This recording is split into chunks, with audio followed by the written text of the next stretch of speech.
Hello everyone, this is Mayank Kothari and today we are going to start a new chapter in CA Inter Financial Management. The chapter's name is Risk Analysis in Capital Budgeting. सो ध्यान दीजिए, कुछ चीज़ें मैं आपको बताता हूँ इस chapter से रिलेटेड। एक तो पहले बैकग्राउंड जानते हैं। पहले ये चैप्टर हुआ करता था सीए फाइनल एसएफएम में, स्ट्रेटेजिक फाइनेंशियल मैनेजमेंट, जो सीए फाइनल पे मैं पढ़ाता हूँ, वहाँ पे भी ये सब्जेक्ट हुआ करता था, लेकिन ये ओल्ड सिलेबस में हुआ करता था। क्योंकि अब हम न्यू सिलेबस में आ गए हैं तो एसएफएम से वो चैप्टर हटा के आपके सीए इंटर के फाइनेंशियल मैनेजमेंट पे वो डाल दिया गया। ठीक है, कोई दिक्कत नहीं सर, डाल दिया पढ़ेंगे हम जबरा। चलो, तो दूसरी बात क्या है, जो आपने पहला चैप्टर देखा, चैप्टर नंबर 7 इन्वेस्टमेंट डिसीजन, वो कैपिटल बजटिंग ही था एक तरह से। कैपिटल बजटिंग, वो जो इन्वेस्टमेंट डिसीजन आपने देखा वो बेसिक्स था, उसी का एक्सटेंडेड वर्जन यानी आगे का वर्जन, यानी कि थोड़ा और टफ लेवल बोलो या उसमें नए कॉन्सेप्ट्स बोलो, वो है risk analysis in capital budgeting. तो एक तरह से चैप्टर नंबर 7 और 8 अगर एक साथ आप पकड़ो तो पूरा चैप्टर बनता है। आधा आपने पहले पढ़ा जो कि बेसिक्स था, उसका अगला वर्जन आप अब पढ़ो, थोड़ा एडवांस्ड है। सो नए नए कॉन्सेप्ट होगे, जानोगे और समझोगे। चैप्टर के बारे में सर डिस्कस करते हैं। सबसे पहले मैं लेता हूं heading, risk analysis in capital budgeting. अगर आपको एक सेंटेंस, एक एग्जांपल से मैं ये पूरी हेडिंग समझाना चाहूं कि चैप्टर किस बारे में है, तो आप ये एग्जांपल लीजिए। कैपिटल बजटिंग का मतलब क्या होता है सर? अच्छा, बुक्स छोड़ दो, बुक्स दिमाग में छोड़ दो कि सर हम एग्जाम के लिए प्रिपरेशन कर रहे हैं या फिर हम कोई कोर्स कर रहे हैं। प्रैक्टिकली बात लेते हैं और आपके और मेरे बीच में रहेगी ये बात, ठीक है? बाहर किसी को नहीं बताएंगे।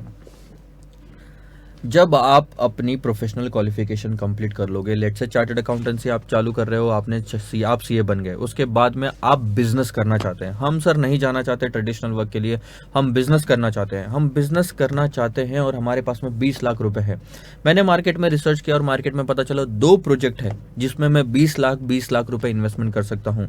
ठीक है, एक सेकेंड 20 लाख और 20 लाख रुपए इन्वेस्टमेंट कर सकता हूँ। देखो अब ध्यान से, एक प्रोजेक्ट है चाय बनाने का। बहुत सारे स्टार्टअप्स हैं मार्केट में, चाय वाला एक्सप्रेस या चाय पॉइंट, और दिल्ली में भी एक है। सो चाय बनाने के भी कई स्टार्टअप्स ओपन हुए हैं। मान लो आपका भी एक चाय बनाने का आप स्टार्टअप शुरू करना चाहते हो, उसमें 20 लाख रुपए का इनिशियल इन्वेस्टमेंट से आप ये काम शुरू करना चाहते हो, और ये मान लो 2 साल का प्रोजेक्ट है और आप 20 लाख रुपए डाल के उसमें से 6 लाख रुपए कमाएंगे। 20 लाख रुपए डाल के आप कितने कमाएंगे सर? इसमें 6 लाख रुपए कमाएंगे। ठीक है, दूसरा एक और प्रोजेक्ट है जिसमें भी आपको 20 लाख रुपए का इन्वेस्टमेंट है और आप उसमें 7 लाख रुपए कमाएंगे, 7 lakh rupees.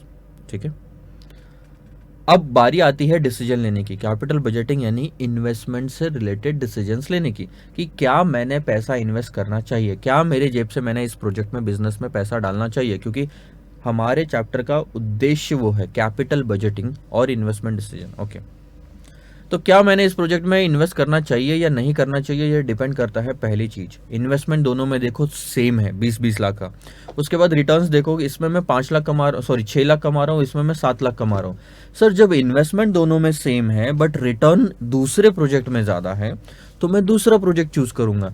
Investment same, life of 2 years दोनों की, इसको भी चलाओ तो 2 साल चलेगा, इसको भी चलाओ तो 2 साल चलेगा, सेम, बट रिटर्न अलग अलग है। तो आप 7 लाख रुपए इसमें कमा रहे हो, go for this second project. आपने ये ब्लाइंडली तो डिसीजन ले लिया कि सेकंड प्रोजेक्ट के लिए लेंगे, कोई भी रैशनल पर्सन ये डिसीजन लेगा जरूर, लेकिन आपका डिसीजन बदल सकता है अगर मैं आपको बता दूं ये प्रोजेक्ट कौन सा है। पूरी कहानी में आपने एक चीज अगर नोटिस की होगी, तो मैंने आपको ये नहीं बताया कि प्रोजेक्ट का नेचर क्या है। सेकंड वाला जो प्रोजेक्ट है, फर्स्ट वाले प्रोजेक्ट के लिए तो ठीक है, चाय वाला बिजनेस है, सेकंड वाले प्रोजेक्ट के लिए मैंने बताया नहीं। अच्छा, फर्स्ट वाला प्रोजेक्ट लो तो चाय ऐसी चीज़ है जो हर कोई पीता है, मैक्सिमम लोग इंडिया में पीते हैं, तो बिजनेस चलने के काफ़ी ज़्यादा आसार है, कोई दिक्कत नहीं जाएगी आपको इसको, ये वाला बिजनेस चलाने में। लेकिन सेकंड वाला प्रोजेक्ट अगर आपका दारू वाला प्रोजेक्ट रहा, सिगरेट वाला प्रोजेक्ट रहा, टोबैको वाला प्रोजेक्ट रहा, जो कि हार्मफुल है इंसान की ज़िंदगी के लिए, प्लस गवर्नमेंट हर जगह पे एड्स देती है कि ये सब चीज़ें नहीं लेना चाहिए, प्लस इनसे रिलेटेड रूल्स एंड रेगुलेशन आए गए दिन आते रहते हैं, प्लस आप जहाँ पे भी स्टोर ओपन करना चाह रहे हैं उसके आसपास अगर मंदिर, मस्जिद या फिर कुछ ऐसे लोग रहते हैं जिनको परेशानी जाएगी दारू के बिजनेस से, आपके वहाँ पे लगाने से, उनको रिस्क बढ़ जाता है। तो ये सब चीज़ों से आपका डिसीजन बदल सकता है। अब अगर मैं बताऊं कि दारू के बिजनेस में 1 लाख रुपए ज़्यादा मिल रहा है सिर्फ, आप कौन सा बिजनेस चूज करोगे? अब बताओ। कई सारे लोग अब दारू के बिजनेस से चाय वाले बिजनेस पे शिफ्ट हो जाएंगे। क्यों? क्योंकि वो इतना रिस्क नहीं लेना चाहते जितना एक्स्ट्रा उनको रिटर्न मिल रहा है।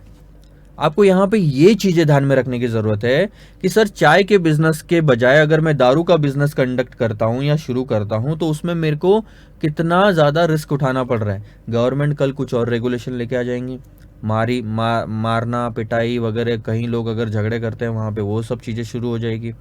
मंदिर मस्जिद है तो अलग से वहाँ के लोग आपको परेशान करेंगे। रूल्स रेगुलेशन उल्टे सीधे आ गए तो आपको हो सकता है दुकान बंद भी करनी पड़े। क्योंकि कई बार अभी रिसेंट में आए थे कि हाईवे से 500 मीटर के अंदर तक दायरे में कोई शराब की दुकान नहीं होनी चाहिए। तो आप अगर ऐसा शराब का कोई बिजनेस कर रहे हैं तो आपको रिस्क बहुत ज़्यादा होती है एज़ कम्पेयर टू द चाय का बिजनेस। अब इतना सारा रिस्क लेने के बाद में इनकम आपको कितना एक्स्ट्रा मिल रही है? 6 लाख से 7 लाख पे जा रहे हो, सिर्फ 1 लाख रुपए की इनकम ज़्यादा मिल रही है।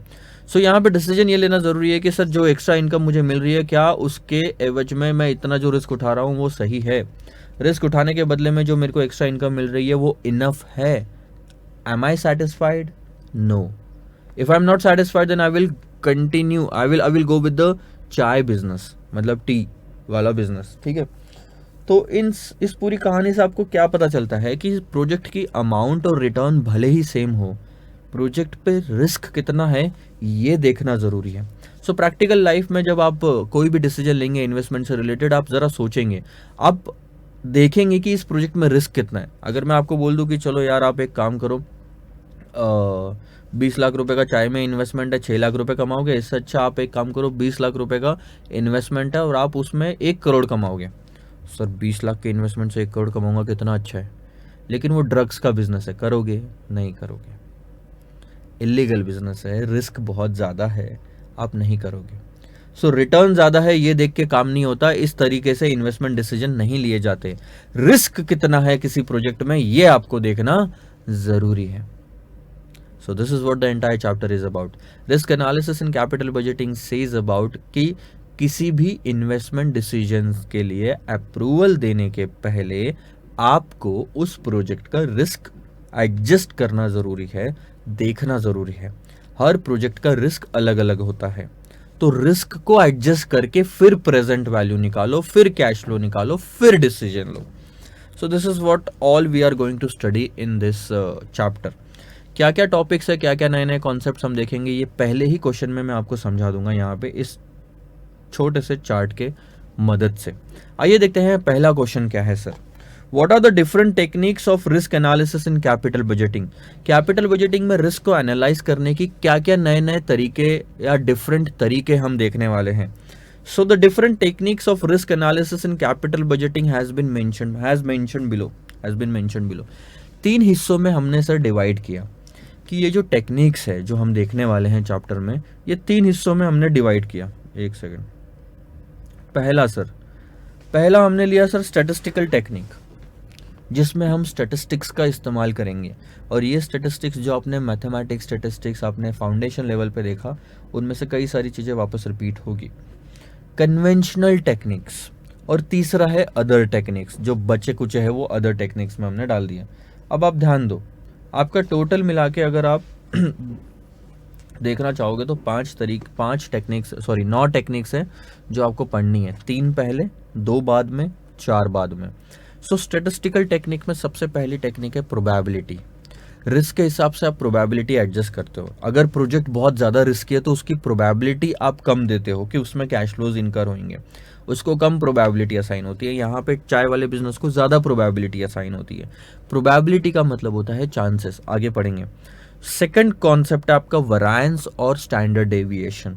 ये वरायंस और स्टैंडर्ड डेविएशन हम फाउंडेशन लेवल पे देख चुके हैं, एक बार वापस से डिस्कस करेंगे हम सीए इंटर पे। तीसरा है सर कोएफिशिएंट ऑफ वेरिएशन। तो ये कॉन्सेप्ट भी क्या है आगे हम देखेंगे। उसके बाद में कन्वेंशनल टेक्निक में आप पढ़ोगे risk adjusted discounted rate, RADR हम उसको कहते हैं। सीए फाइनल में मैं बहुत पढ़ाता था इस चीज़ को, RADR, ठीक है। और उसके बाद आता है सर्टेनिटी इक्विवेलेंट अप्रोच, या सर्टेनिटी इक्विवेलेंट्स भी आप बोल सकते हैं इसे। अदर टेक्निक्स में आपका आता है sensitivity analysis, scenario analysis, simulation क्या होता है, और डिसीजन ट्री एनालिसिस। इसको एनालिसिस आ गया, आप लिख लेना अपनी बुक में। तो इस तरह से मिला के हम 9 चीज़ें हैं, 3, 2, 5 और 4, 9 जो हम देखने वाले हैं आगे। सर इस लेक्चर में हम कहाँ तक कंप्लीट करेंगे ये बता दीजिए। हम इस लेक्चर में ये स्टैटिस्टिकल टेक्निक पूरी कंप्लीट करके ही जाएंगे।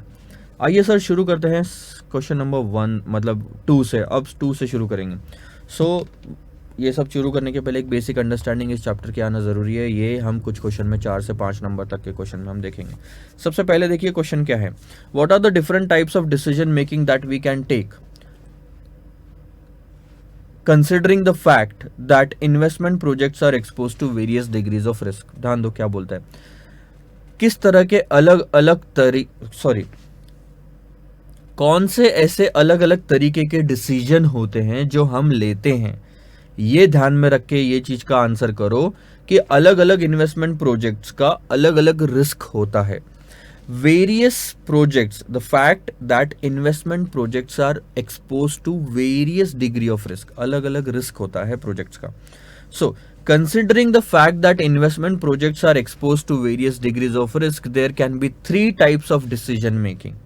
3 तरह की सर डिसीजन मेकिंग होती है, अनसर्टनिटी, सर्टनिटी और प्रोबेबिलिटी, इन 3 वर्ड से रिलेटेड। पहला देखो, सबसे पहली चीज जो आपको बोली गई है डिसीजन मेकिंग अंडर सर्टनिटी, जहां पे आपको पता है कि कैश फ्लोज क्या होने वाले हैं, जहां पे आपको सुनिश्चित हो आप कि हाँ ठीक है इससे मेरे को सफिशिएंट कमाई तो हो जाएगी।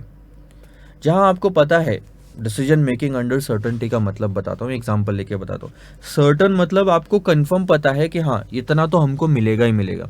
जैसे आप जॉब का आपको ऑफर आता है और उसमें लिखा जाता है कि आपको 6 लाख रुपए साल का मिलेगा, यानी 50,000 रुपये महीने का।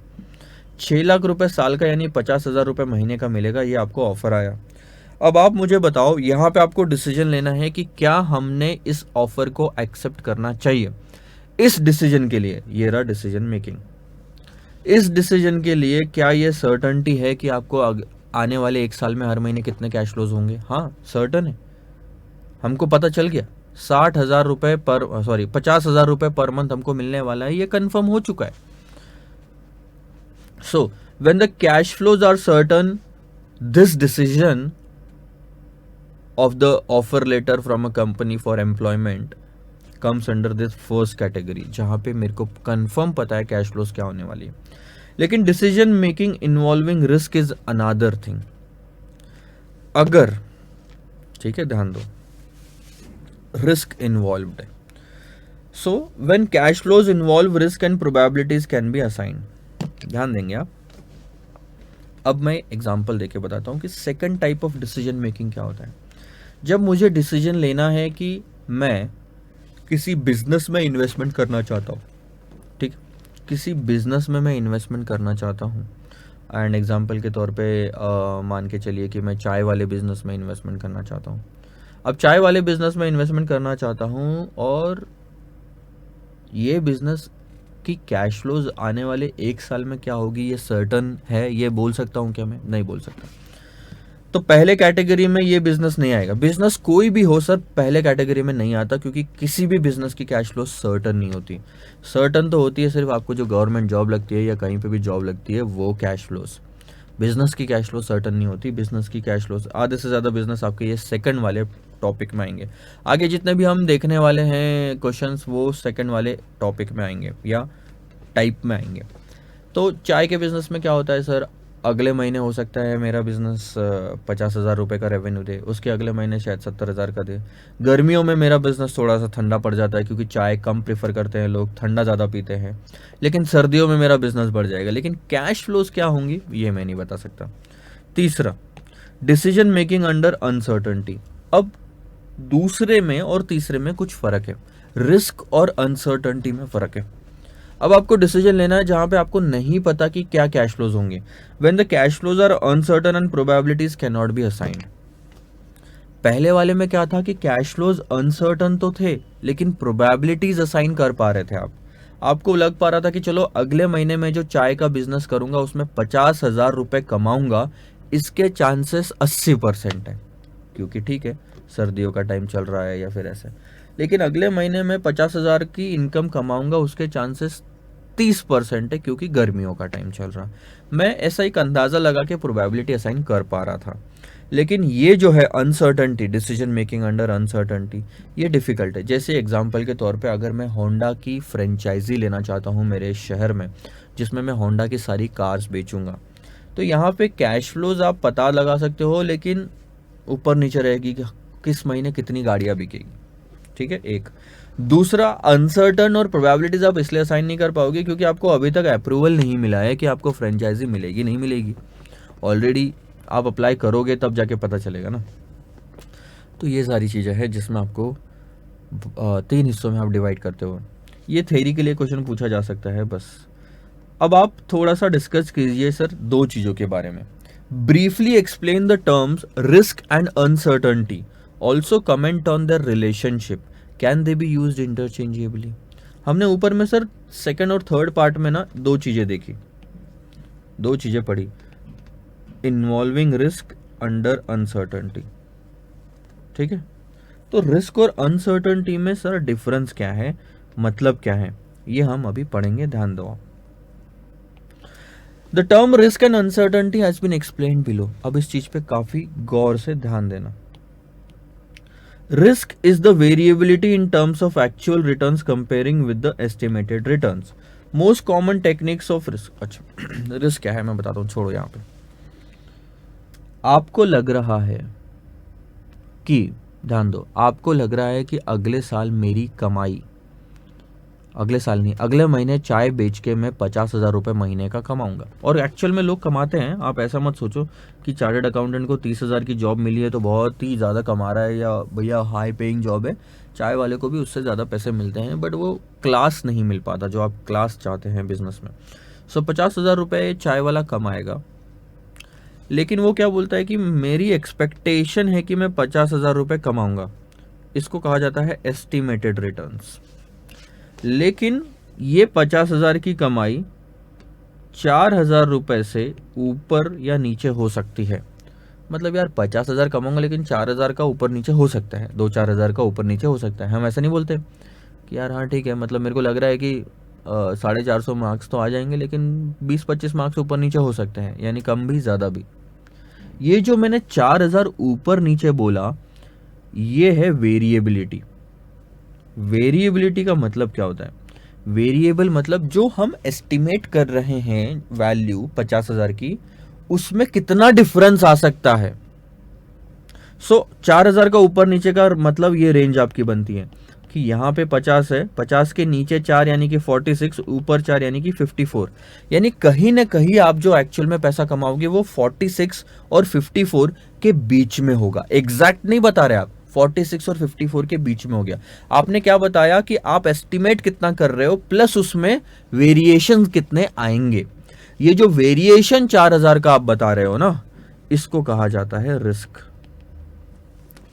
ये 4,000 सर मेजर कैसे किया जाता है, एक कैसे पता लगाया जा सकता है कि 4,000 ऊपर नीचे होगा? ये 4,000 मेजर करने का तरीका है हमारे पास में, इसको स्टैटिस्टिकल टेक्निक कहते हैं। इस 4,000 को जिस तरीके से मेजर किया जाता है उसको कहा जाता है स्टैंडर्ड डेविएशन। स्टैंडर्ड डेविएशन या कोएफिशिएंट ऑफ वेरिएशन, या फिर आप वरायंस बोलो फिलहाल के लिए, स्टैंडर्ड डेविएशन या variance. So the most common techniques of risk measurement are standard deviation and coefficient of variation. ये हम आगे देखेंगे। There is a very thin difference between risk and uncertainty. Risk और uncertainty के बीच में बहुत बारीक सा गैप है। In case of risk, probability distribution of cash flows is known. ध्यान देंगे, जो भी कैश फ्लोज होने वाली है उसकी प्रोबेबिलिटीज हमको पता होती है कि 50,000 का बिजनेस करूंगा लेकिन इसके चांसेस 80% है, 70,000 का बिजनेस करूंगा लेकिन इसके चांसेस 70% है, 60,000 का बिजनेस करूंगा लेकिन इसके चांसेस सिर्फ 10% है। ये प्रोबेबिलिटीज आपको पता होती है रिस्क के केस में। लेकिन when no information is known to formulate the probability distribution of the cash flows, the situation is referred to as uncertainty. मैं 50,000 कमा सकता हूँ, चांसेस कितने हैं नहीं पता। 60,000 कमा सकता हूँ, चांसेस कितने हैं नहीं पता, पता नहीं भी लगा सकता। 70,000 कमा सकता हूँ, चांसेस कितने हैं नहीं पता। जब ऐसी सिचुएशन आती है तो उसको अनसर्टनिटी वाली सिचुएशन कहा जाता है। प्रोजेक्ट हाथ में मिलेगा या नहीं मिलेगा नहीं पता, रिस्क और अनसर्टनिटी के बीच में ये डिफरेंस है। रिस्क में आप प्रोबेबिलिटीज असाइन कर सकते हो, अनसर्टनिटी में आप नहीं कर सकते। However these two terms are often used interchangeably. ठीक है, मैंने आपको बहुत ही बारीक से डिफरेंस तो बता दिया, लेकिन हमारी सिलेबस में हम अनसर्टनिटी रिस्क दोनों को ऑलमोस्ट सेम तरीके से ट्रीट करेंगे कैलकुलेशन पर्पस के लिए। ठीक है, आगे बढ़ते हैं सर। अब आप बताइए sir, mention and briefly explain the different sources of risk. पानी पी ले, थोड़ा सा break low.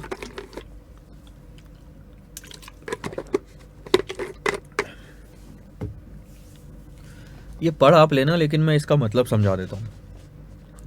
Mention and briefly explain the different sources of risk. Risk कहां कहां से आता है, किस किस तरह का रिस्क होता है। सबसे पहले तो आपने को लिखा गया है प्रोजेक्ट स्पेसिफिक रिस्क। कोई भी प्रोजेक्ट जब आप कोई भी प्रोजेक्ट में जब आप इन्वेस्टमेंट करने जा रहे हो तो उस प्रोजेक्ट में कैश फ्लोज क्या होंगे, उस प्रोजेक्ट को मैं अच्छे से कर पाऊंगा नहीं कर पाऊंगा, प्रोजेक्ट कितना रिस्की है। सो एक एग्जांपल जो यहाँ पे दिया गया है वो मैं एग्जांपल लेता हूँ। A nuclear power project of a power generation company has different risk than hydel project. कोई भी पावर जनरेशन कंपनी है, वो हाइड्रो इलेक्ट्रिक प्रोजेक्ट हो या फिर न्यूक्लियर पावर प्रोजेक्ट हो, ये दोनों का रिस्क अलग अलग होता है। एग्जाम्पल और मैं अगर आपको सिंपल सा लेना चाहूं तो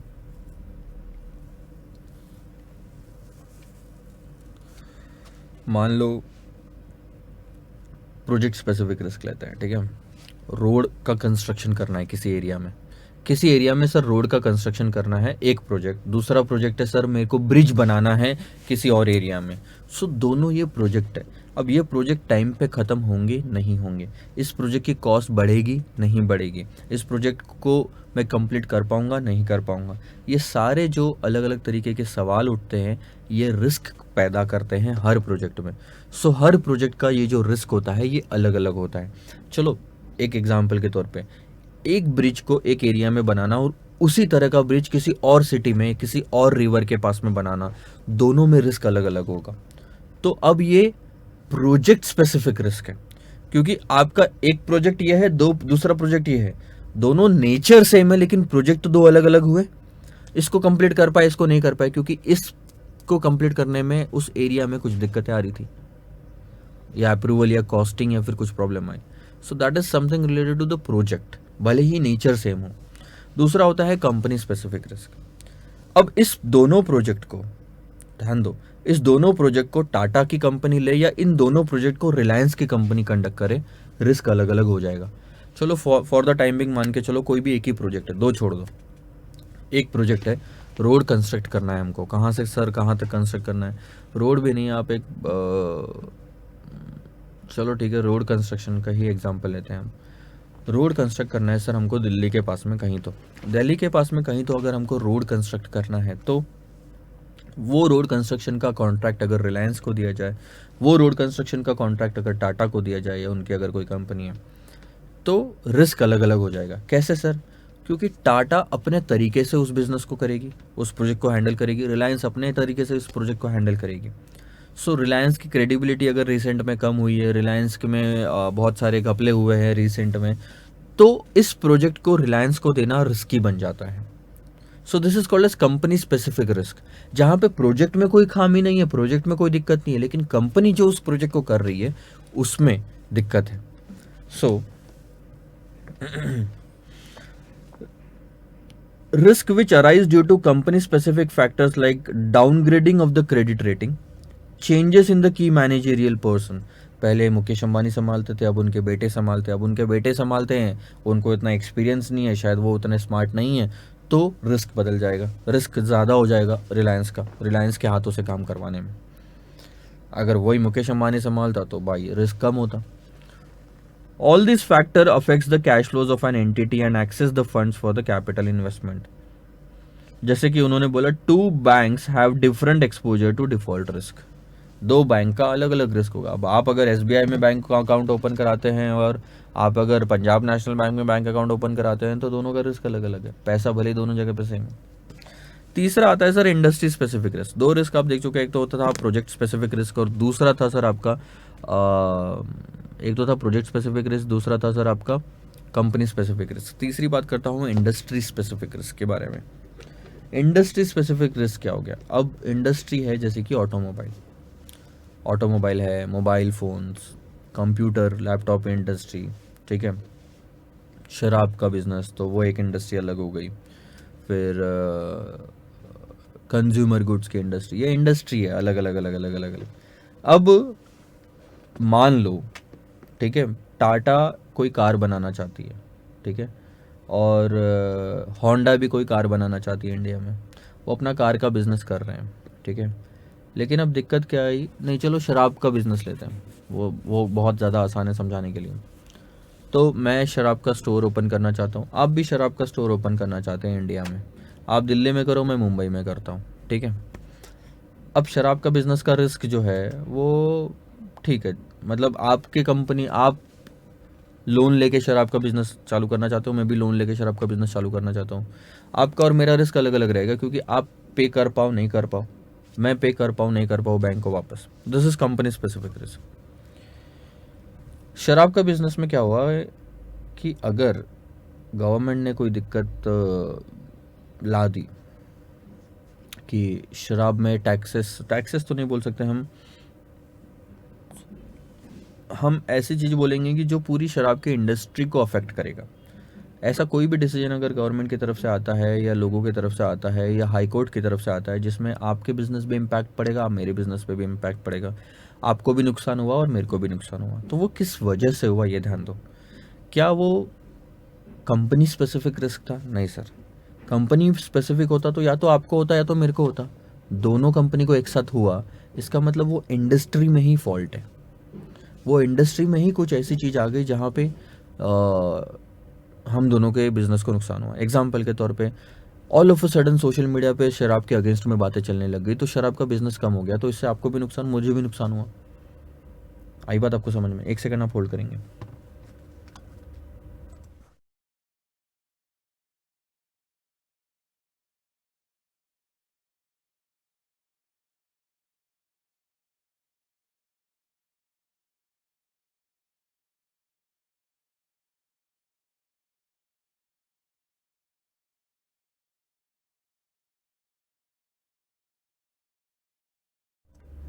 सॉरी। तो दोनों के बिजनेस को वो अफेक्ट करेगा। कोई भी रेगुलेटरी रिस्ट्रिक्शन आया, मान लो कि आपके जो स्टोर था वो भी हाईवे के पास में था, मेरा भी स्टोर हाईवे के पास में था, और बहुत सारे लोग ऐसे हैं जो बिज़नेस करते हैं, शराब की दुकान डालते हैं हाईवे के पास में, ताकि ट्रक्स जो आने वाले रहते हैं उन लोगों को ज़्यादा लगती है ये शराब and all that. High court का नोटिस आया कि 500 मीटर के दायरे में कोई शराब की दुकान नहीं चाहिए, तो उससे आपका बिजनेस भी अफेक्ट हुआ, मेरा बिजनेस भी अफेक्ट हुआ। तो ये इंडस्ट्री स्पेसिफिक रिस्क है, ये हर उस पर्सन को अफेक्ट करेगा जो शराब का बिजनेस करता है। So this is an industry, ठीक है, this is called as industry specific risk. Company specific risk होता तो भले ही हम दोनों शराब का बिजनेस कर रहे होते, आपको ही नुकसान होता या मेरे को ही नुकसान होता, दोनों को नुकसान नहीं होता। आई बात समझ में? तीसरा आता है सर मार्केट रिस्क। अब मार्केट रिस्क क्या होता है, ध्यान दो। The risk which arise due to market related conditions, जैसे कि entry of the substitute, changes in demand condition, availability and access to resources. Example के तौर पे, अच्छा ये थर्मल पावर का एग्जाम्पल उन्होंने लिया, एग्जाम्पल के तौर पे मैं बताता हूँ मार्केट रिस्क क्या होता है। शराब का बिजनेस छोड़ दो, दूसरा बिजनेस लेते हैं कोई। मान लो आपकी एक कंपनी है जिसमें आप इलेक्ट्रिसिटी जनरेट करते हैं। सो आपकी पावर से रिलेटेड कंपनी है, मेरी भी पावर से रिलेटेड कंपनी है। आप दिल्ली के साइड में कहीं तो पावर जनरेशन आपका पूरा फैक्ट्री एंड बिजनेस है, पूरा सेटअप है, और मेरा मुंबई के आसपास में, पुणे के पास में है,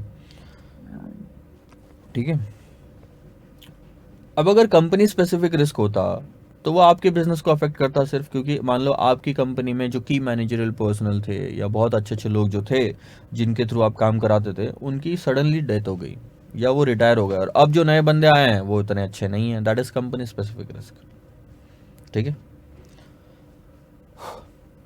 मैं क्या बता रहा हूँ, अगर गवर्नमेंट ने कुछ रेगुलेशन लाया होता कि इलेक्ट्रिसिटी के रेट बढ़ा दिए सबके लिए और प्राइवेट कंपनीज को भी वो बढ़ाने पड़ेंगे, तो वो इंडस्ट्री स्पेसिफिक रिस्क होता, क्योंकि वो आपको भी अफेक्ट कर रहा है, वो मुझे भी अफेक्ट कर रहा है, हम दोनों को रेट्स बढ़ाने पड़ेंगे। लेकिन चौथी बात करते हैं sir market risk. Market risk भी जनरली आपको भी अफेक्ट करेगा, मुझे भी अफेक्ट करेगा, हो सकता है आपको करे मुझे ना करे। कैसे? मार्केट स्पेसिफिक रिस्क में क्या होता है, the risk which arise due to market related condition, मतलब ये आपके हाथ में नहीं है, ये मार्केट में कुछ ऐसा हो रहा है जिससे हमारे बिजनेस पे इंपैक्ट पड़ रहा है। जैसे कि entry of the substitute, power वाला बिजनेस की जगह आप पेट्रोल वाला बिजनेस लो, ठीक है। आप इंडियन ऑयल कॉरपोरेशन, मैं भारत पेट्रोलियम, ठीक है, दो अलग अलग इंडियन ऑयल कॉरपोरेशन, मतलब आप वो लो, क्या बोलते हैं, कौन सी दो कंपनी है पेट्रोल की, एक सेकंड मैं बताता हूँ आपको। एक तो भारत पेट्रोलियम है, ठीक है,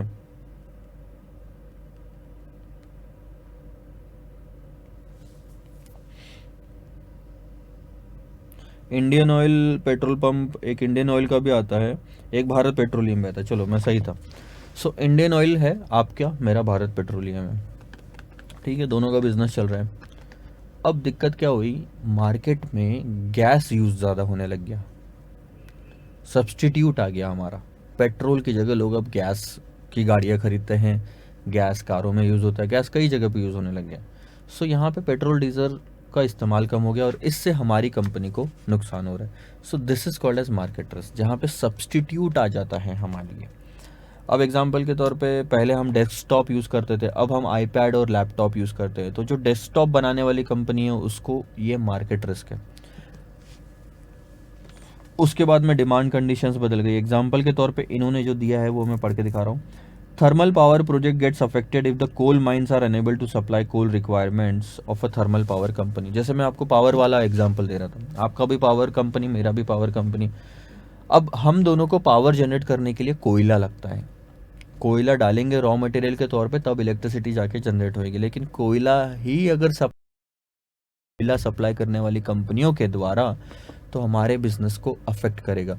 और ये इंडस्ट्री स्पेसिफिक रिस्क नहीं कहा जाएगा, क्योंकि हो सकता है आप तक कोयला पहुंच रहा हो, मेरे तक कोयला नहीं पहुंच पा रहा हो, तो ऐसे तो दोनों को अफेक्ट होना चाहिए इंडस्ट्री स्पेसिफिक होता तो, लेकिन ये दोनों को अफेक्ट नहीं हो रहा। This is called as market risk. और ये कंपनी स्पेसिफिक भी रिस्क नहीं है, मेरी वजह से, मेरी कंपनी की वजह से नुकसान नहीं हुआ, किसी आउटसाइडर की वजह से नुकसान हुआ, दैट इज मार्केट रिस्क।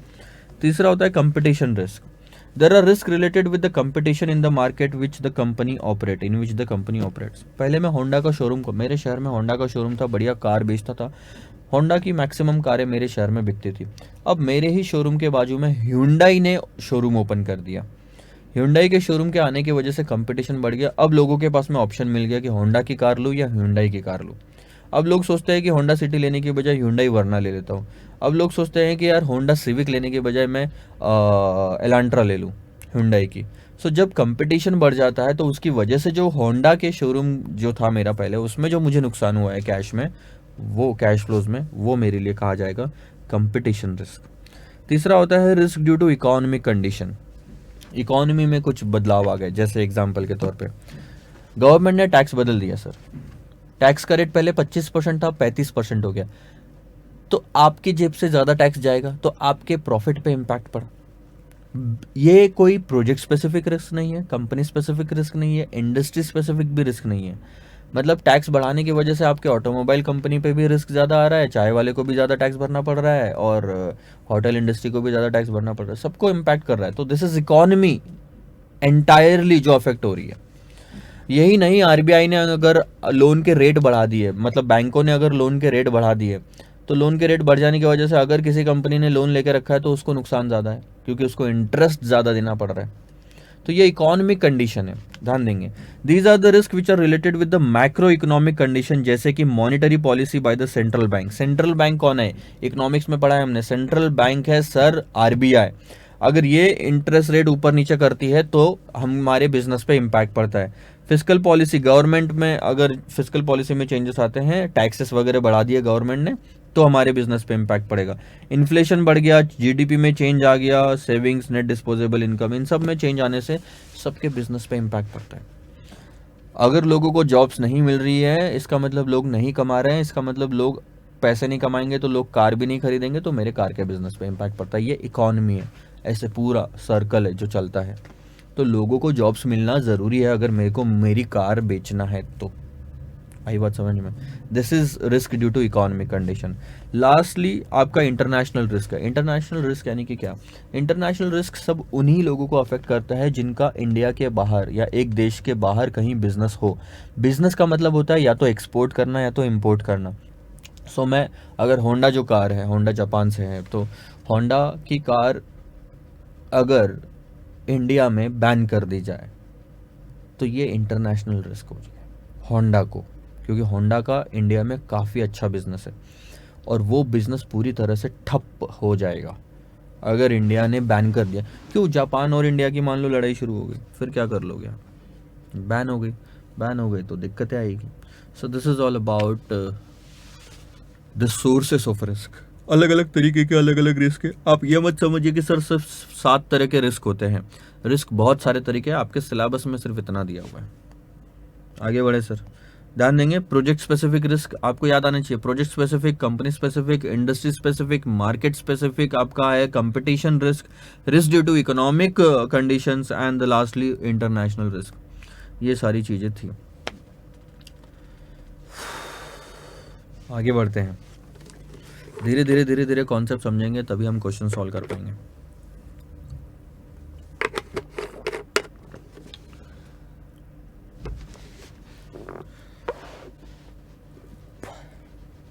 इस क्वेश्चन का जवाब मैं स्टार्टिंग में दे चुका हूं आपको जब मैं चैप्टर की हेडिंग समझा रहा था। What are the reasons for considering risk in capital budgeting decision? Capital budgeting से रिलेटेड डिसीजंस लेने के समय पे रिस्क को क्यों कंसिडर किया जाता है, क्यों हमने रिस्क देखना चाहिए? तो मैंने बोला रिस्क क्यों देखना चाहिए, ध्यान दो, अब हम पढ़ते हैं सिर्फ। The reason for considering the risk in capital budgeting decisions are mentioned as below. पहला, there is an opportunity cost involve while investing in a project. किसी भी प्रोजेक्ट में इन्वेस्टमेंट करते हो तो आपको एक अपॉर्चुनिटी कॉस्ट रहती है।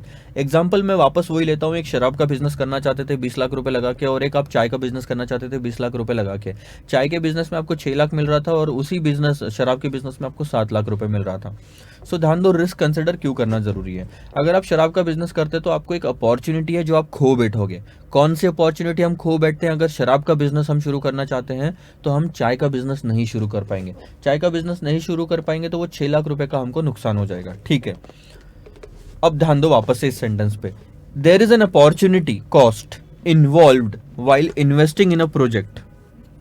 सो किसी भी प्रोजेक्ट में इन्वेस्टमेंट करने के लिए एक अपॉर्चुनिटी कॉस्ट है जो आप इन्वॉल्व होती है। सो इस वाले जो एग्जांपल में अपॉर्चुनिटी कॉस्ट कितनी है सर? 6 लाख रुपए की अपॉर्चुनिटी कॉस्ट है जो आप खो बैठोगे। For the level of risk, जो भी आप शराब के बिजनेस में रिस्क ले रहे हो, उठा रहे हो, वो adjustment of risk is necessary. इस एक्स्ट्रा रिस्क को एडजस्ट करना is necessary to help make the decision as to whether the returns out of the project. ध्यान देना, ये रिस्क को एडजस्ट करना इसलिए जरूरी है ताकि आप डिसीजन लेने में आपको मदद मिले कि क्या जो रिटर्न हमको मिल रहे हैं इस प्रोजेक्ट से are proportionate with the risk borne and whether it is worth investing in the project over the other investment option available. क्या जो हमारे पास दूसरा ऑप्शन अवेलेबल था उसके ऊपर जो शराब के बिजनेस में हम रिस्क ले रहे हैं। सो कहीं ना कहीं आपको इस रिस्क को मेजर करना पड़ेगा कि मान लो हम चाय वाला बिजनेस लेते हैं और हम शराब का बिजनेस लेते हैं। तो शराब का बिजनेस अगर हम ले तो मैं लिखता हूँ पहले अल्कोहल। ठीक है, सो कहीं ना कहीं पहले आपको रिस्क मेजर करना पड़ेगा। So let's say the risk measure in terms of percentage is 10% in T and 20% in alcohol. 20 भी नहीं, 18 ले लो। सो 18% रिस्क है अल्कोहल में, तो रिस्क ज़्यादा है। आपको क्या पता करना है सर? आप जो एक्स्ट्रा रिस्क ले रहे हो 8% का, और टी वाले बिजनेस में आपको 6 लाख मिल रहे हैं और अल्कोहल वाले बिजनेस में आपको 7 लाख मिल रहे हैं। तो अब आप अगर देखोगे तो आप फिगर्स में पता लगा सकते हो कि 8% का एक्स्ट्रा रिस्क लेने के बदले में मुझे सिर्फ 1 लाख रुपए एक्स्ट्रा मिल रहा है। 10% के रिस्क पे 6 लाख मिलता है तो 18% के रिस्क पे कितना मिलना चाहिए था, ये पहले पता करो। सो अगर मैं पता करने जाऊं, 6 लाख मिलता है 10% के रिस्क पे, तो 18% के रिस्क पे मेरे को कम से कम 10,80,000 मिलना चाहिए था, लेकिन मुझे कितना मिल रहा है? सिर्फ 7 लाख मिल रहा है।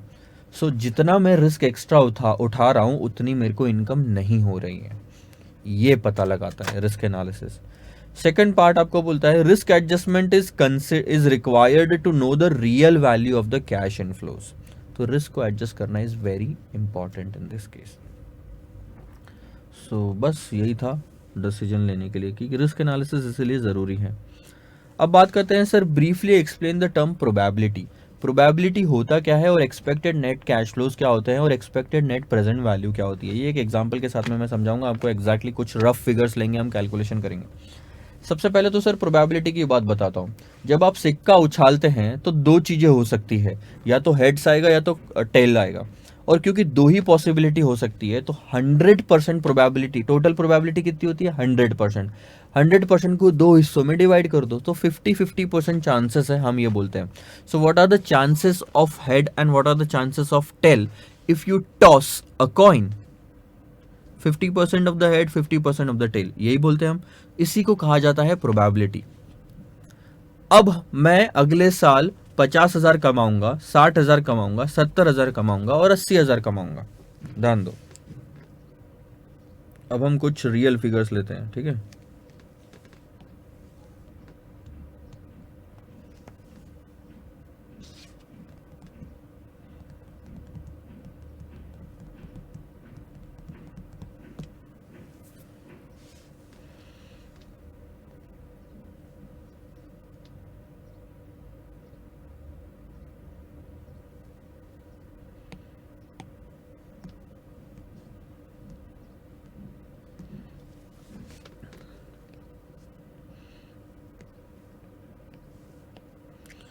मैं यहाँ प्रोजेक्ट में 10 लाख रुपए डालता हूँ या 1 लाख रुपए डालता हूँ। इसके बाद में पहले साल, दूसरे साल, चलो पहले साल ही ले लो, एक ही साल का प्रोजेक्ट मानते हैं। 1 लाख रुपए डालने के बाद में 1 साल का प्रोजेक्ट है तो मैं इस प्रोजेक्ट पे हो सकता है 2,50,000 कमाऊँ, मैं हो सकता है 1,80,000 कमाऊँ, मैं हो सकता है 90,000 कमाऊँ, और मैं हो सकता है कि 1,50,000 कमाऊँ। चारों कैश फ्लोज मेरे को लगता है अलग अलग सिनेरियो में। मार्केट बहुत अच्छा रहा तो 2.5 लाख रुपए कमाऊंगा, मार्केट थोड़ा कम रहा तो 1,80,000, बुरा रहा तो सिर्फ 90,000 कमा पाऊंगा, और मीडियम रहा तो 1,50,000 में कमा पाऊंगा। अब अच्छा रहने के चांसेस कितने, तो मेरे को लगता है कि सर टोटल देखो 100% आनी चाहिए जितने भी ऑप्शन हो उसके। मेरे को लगता है कि सर इसके चांसेस 40% है, इसके चांसेस 20% है, इसके चांसेस 30% है। 40, 20, 60 और 30, 90, और बचा 10 मैंने यहाँ ले लिया। सो अगर आप ये देखोगे तो मैंने प्रोबेबिलिटीज असाइन कर दी है। सबसे पहला तो आपको समझने की जरूरत थी प्रोबेबिलिटी क्या होता है। प्रोबेबिलिटी होता है कि किसी भी चीज के होने के चांसेस कितने होते हैं। तो जब मैं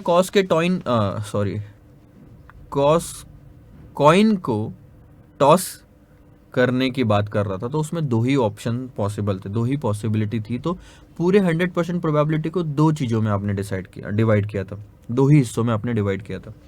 अब यहाँ पे 4 पॉसिबिलिटी है तो 100% प्रोबेबिलिटी को 4 हिस्सों में डिवाइड करना ज़रूरी है, जो मैंने किया। 40, 20, 30, 10, ये आपको क्वेश्चन में दिया रहेगा। अब दूसरी बात क्या आती है कि sir expected net cash flows क्या होती है। एक्सपेक्टेड नेट कैश फ्लोज क्या होती है ऐसे केसेस में। ऐसे केसेस में sir expected net cash flows कैसे निकालते हैं, बहुत ही सिंपल सा तरीका है आपका, मैं आपको समझाता हूँ। मैं यहाँ ले लेता हूँ, ठीक है। एक्सपेक्टेड कैश फ्लोज निकालने का तरीका, probability cash flows, expected net cash flows अगर आपको निकालना है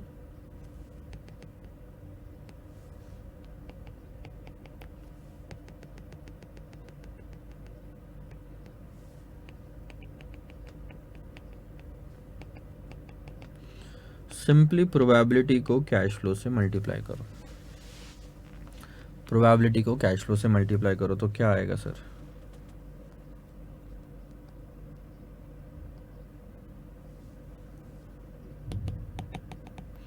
$2,50,000 को आपने मल्टीप्लाई किया 0.40 पे, सो दैट्स 1 लाख। फिर 1,80,000 को करोगे तो 36,000, फिर 90,000 को करोगे तो 27,000, और इसको अगर करोगे तो 15,000। अब आप कर लो total, 1 lakh plus 36,000 plus 27,000 plus 15,000, so 1,78,000 आ रहा है। This is called as expected net cash flow. So mean भी बोल सकते हैं आप उसको। एक्सपेक्टेड नेट कैश फ्लो, जब प्रोबेबिलिटी को मल्टीप्लाई करते हो कैश फ्लो से। सो अगर ये फॉर्मूले में आप देखोगे तो फॉर्मूले में उन्होंने क्या दिया है, ये जो है ये आपकी है कैश फ्लोज और ये जो है ये है प्रोबेबिलिटीज़। तो इन्होंने पहले क्या किया, ध्यान दो फॉर्मूले को अगर आप ध्यान से देखोगे तो आर यानी कि कैश फ्लोज है, ठीक है।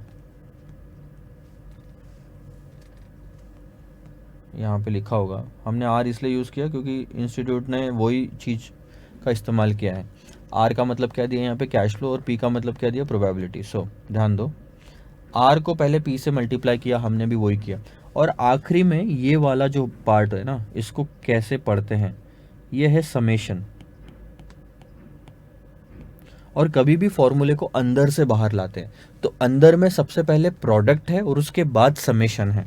तो ध्यान अगर दोगे तो हमने भी वही किया, सबसे पहले हमने प्रोबेबिलिटी को कैश फ्लो से मल्टीप्लाई किया सारे, और उसके बाद सम किया, टोटल किया। तो ये जो किया ना हमने, इसको बोलते हैं summation of probability into cash flow. ठीक है, कर दिया। आगे देखो, ये तो आपने कर दिया।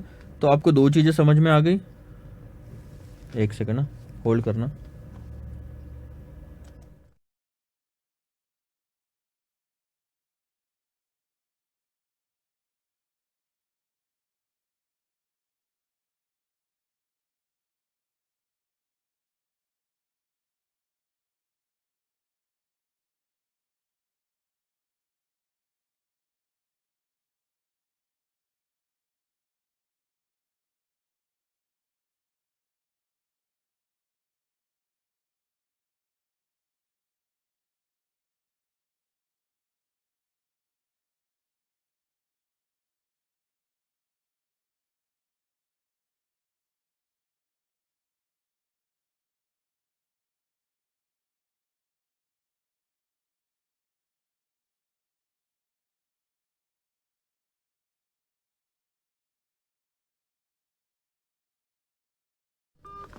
Okay, sorry for the disturbance, please pay attention to this thing. आपने प्रोबेबिलिटी क्या है वो समझ लिया, आपने ये समझ लिया कि एक्सपेक्टेड नेट कैश फ्लोज कैसे निकालते हैं, प्रोबेबिलिटी को कैश फ्लो से मल्टीप्लाई करके। अब उन्होंने क्या बोला, एक्सपेक्टेड नेट प्रेजेंट वैल्यू बताओ। बहुत ही सिंपल सा तरीका sir, expected net present value इस केस में कैसे निकालेंगे आप। आपके पास में पहले क्या था, 0 पॉइंट पे इन्वेस्टमेंट करना एक चीज़ थी, 0 पॉइंट पे इन्वेस्टमेंट करना एक चीज़ थी, और 1 साल बाद कुछ कैश फ्लोज होने हैं। लेकिन वो एक कैश फ्लो नहीं थी, वो 4 कैश फ्लोज थी। लेकिन आपने क्या किया सर, उन चारों कैश फ्लोज को मल्टीप्लाई करके एक कैश फ्लो निकालनी। अब आपके पास में सिर्फ दो चीज़ें हैं, यहाँ पे 1 लाख का इन्वेस्टमेंट और यहाँ पे 1,78,000 का एक्सपेक्टेड कैश फ्लो। कि चारों को ध्यान में रखते हुए, उनकी प्रोबेबिलिटी को ध्यान में रखते हुए एक्सपेक्टेड है कि 1,78,000 रुपये, 78,000 रुपीज़ आप वहाँ पे कमाओगे। सो अब नेट प्रेजेंट वैल्यू निकालनी है, तो आउटफ्लो और इनफ्लो की प्रेजेंट वैल्यू निकालो। आउटफ्लो ऑलरेडी प्रेजेंट वैल्यू पे है, इसको बस यहाँ पे लेके आना है, तो डिस्काउंटिंग करना पड़ेगा। इसके लिए रेट लगता है हमको 10% का, या कोई भी, सॉरी, हमको एक रेट लगता है डिस्काउंटिंग का। इस एग्जाम्पल में हम मान के चलते हैं 10% का रेट है। तो आप कैसे निकालते हो sir, NPV is equal to, या चलो मैं आपको टेबल वाली चीज़ बता देता हूँ, वो लॉन्ग टर्म में काम आएगी। हम लेते हैं year, cash flows, present value factor और प्रेजेंट वैल्यू। 0 और 1 हमारे पास में ये दो ही ऑप्शन है। हमने 1 लाख रुपए यहाँ दिया और 1,78,000 एक्सपेक्टेड था जो मिला। अब आपके लिए सिर्फ काम क्या बढ़ गया है, पहले जैसा ही है, लेकिन आपके लिए काम बढ़ गया है वो एक्सपेक्टेड कैश फ्लो निकालने का। ये 1,78,000 पहले क्वेश्चन में दिया हुआ होता था पिछले चैप्टर तक, लेकिन अब आपको ये 4 में से प्रोबेबिलिटी से मल्टीप्लाई करके निकालना पड़ेगा। सो 10% के हिसाब से अगर हम प्रेजेंट वैल्यू फैक्टर ले तो ये फैक्टर आते हैं, और फाइनल फिगर आपकी ये आएगी 161,802, और NPV आएगा 61,802। So this is called as expected NPV। Expected है इसलिए बार दिखा दिया मैंने, ये हो गया आपका एक्सपेक्टेड NPV। क्यों ये बार दिखाया मैंने ऊपर में, क्योंकि ये जो कैश फ्लो है ये भी एक्सपेक्टेड है। और उसी से आपने ये एनपीवी निकाली है, तो एनपीवी भी हुई एक्सपेक्टेड। ये तीनों चीज़ें आपको समझ में आई। आगे क्वेश्चंस आएंगे तो हम वापस देखेंगे कैसे सॉल्व करना है। लेकिन एक चीज़ समझो, probability cash flows into probability करोगे तो एक्सपेक्टेड कैश फ्लो आएगी। अब आपको ये एक ही फिगर काम की है, बाकी सारी भूल जाओ।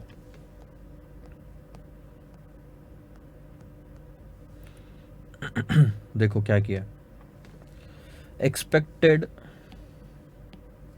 नेट प्रेजेंट वैल्यू कैसे निकाली sir, expected net cash flows निकाला पहले, और एक्सपेक्टेड नेट कैश फ्लोज आपने कैसे निकाला, summation of present value probability into cash flows से एक्सपेक्टेड नेट कैश फ्लो निकाला। उसके बाद 1 + k⁻t किया, यानी कि 1,78,000 डिवाइडेड बाय 1.1 क्योंकि एक ही साल से डिस्काउंटिंग करना था, तो ये आया आपका 1,61,805 या जो भी था वो।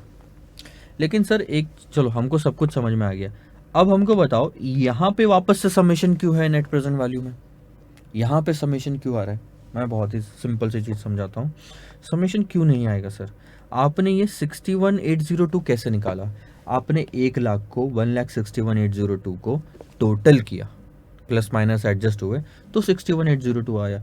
ये वही प्लस माइनस एडजस्ट करने वाले के लिए साइन था। आपने दो जगह पे टोटल किया, अगर आपको याद होगा तो। एक तो टोटल आपने किया यहाँ पे, जब मैं ग्रीन से मार्क कर रहा हूँ टोटल करके ही आया, और ये टोटल किया आपने 61,802 का। दोनों दो बार टोटल हुआ तो दो समेशन तो आएंगे ना, तो ये वो चीज़ है। बस यही चीज़ पूरे इसमें क्वेश्चन नंबर 6 में समझाई हुई है। How will you classify expected net present value, expected net present value को आप किस तरह से क्लासीफाई करेंगे। एक्सपेक्टेड नेट प्रेजेंट वैल्यू को दो तरीके से क्लासीफाई किया जा सकता है, एक तो सिंगल पीरियड हो या तो मल्टीपल पीरियड हो। मल्टीपल पीरियड और सिंगल पीरियड क्या होता है, हमने जो अभी देखा ना वो सिंगल पीरियड था एक्सपेक्टेड नेट प्रेजेंट वैल्यू, क्योंकि उसमें मैंने एक ही साल का लिया था। अब अगर आप ध्यान दो तो मैं थोड़ा सा एग्जांपल चेंज करके बताता हूँ। आपने 1,00,000 रुपए का इन्वेस्टमेंट किया, मैं क्या कह रहा था यहाँ पे कितना हो सकता है आपको, 250, 180, 90 और 150। आपको यहाँ पे हो सकता है 2,50,000, 180, 90 और 150। अब आप इसको एक काम करो 5,00,000 ले लो, ठीक है। ये तो पहला साल था सर, पहले साल में 4 में से कुछ भी कैश फ्लोज हो सकती है, उसकी प्रोबेबिलिटीज भी आपको पता है। उसके बाद दूसरे साल भी आपको लगता है सर एक नहीं 3-4 कैश फ्लोज हो सकती है, तो आपने लिया 2,30,000, 1,70,000, 80,000 और आपको लग रहा है 1,10,000। यहाँ भी आपको लग रहा है कि सर हो सकता है 3.5 लाख रुपए हो, या फिर 50,000 रुपये हो, या फिर 2,50,000 हो, या 1,15,000 हो। फिर यहाँ पे भी आपको कुछ और लग रहा है, चलो ये वाला पार्ट छोड़ दो। तो एक साल से ज़्यादा आ रहा है ना, first year, second year, third year, इतनी फिगर्स में रेट ऑफ डिस्काउंटिंग 10% लो, और प्रोबेबिलिटी चारों की, चलो मैं एक ही प्रोबेबिलिटी लेता हूँ, 40, 30, 20 और 10। अब बताओ एनपीवी कैसे निकालोगे। This is called as multiple period, जहाँ पे मैंने ये और ये एक्स्ट्रा ऐड कर दिया इस क्वेश्चन में पुराने एग्जाम्पल के, तो ये मल्टीपल पीरियड हो गया। सिंगल पीरियड तो आपने देख ही लिया था। अब कैसे निकालोगे, बहुत ही सिंपल। नेट प्रेजेंट वैल्यू के लिए आपको year, cash flow, present value factor at 10% और प्रेजेंट वैल्यू चाहिए 0, 1, 2, 3, 4। आपको पता है सर सिर्फ 3 साल है, 1, 2, 3 ले लो। कैश फ्लो यहाँ पे आपको पता है सर 5,00,000 है, और इसका तो 1 ही आता है, इतना पता है। यहाँ पे आपको ये भी पता है, कोई दिक्कत नहीं, टोटल करोगे तो आ जाएगी। सिर्फ जो नहीं पता है वो है ये 3 फिगर्स 1, 2, 3 की, और ये पहले निकालनी पड़ेगी। सो यहाँ पे हम लेंगे ईयर 1, इसकी कैश फ्लोज, प्रोबेबिलिटी और कैश फ्लो इनटू प्रोबेबिलिटी, तो आपकी एक एनपीवी एक्सपेक्टेड कैश फ्लोज आएगी एक साल के। फिर आप लेंगे ईयर 2, ऐसे एक्सपेक्टेड कैश फ्लोज आएगी 10 दूसरे की। फिर आप लेंगे ईयर 3, फिर एक्सपेक्टेड कैश फ्लोज आएगी तीसरी। 3 कैश फ्लो आई, इन्हीं 3 कैश फ्लो को आप यहाँ रखेंगे और आपका एनपीवी तैयार। आगे क्वेश्चंस आएंगे तब मैं आपको बताऊंगा एग्जैक्टली कैसे सॉल्व करना है। एक हिंट मैंने आपको दे दी यहाँ पे, बस इसमें और इससे ज़्यादा कुछ और है नहीं। अब बात आती है सर स्टैंडर्ड डेविएशन और वरायंस की। तो क्वेश्चन नंबर 8 मैं आपको समझाऊंगा, अभी 2 मिनट का टाइम दीजिए।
आइए sir, question number 8, briefly explain the meaning of the term variance. इसी के साथ साथ मैं स्टैंडर्ड डेविएशन का मतलब भी समझा दूंगा। पहले पढ़ें और मैं आपको एक एग्जांपल लेके समझाऊंगा फिर। Variance is a measurement of the degree of dispersion between numbers in a data set from its average.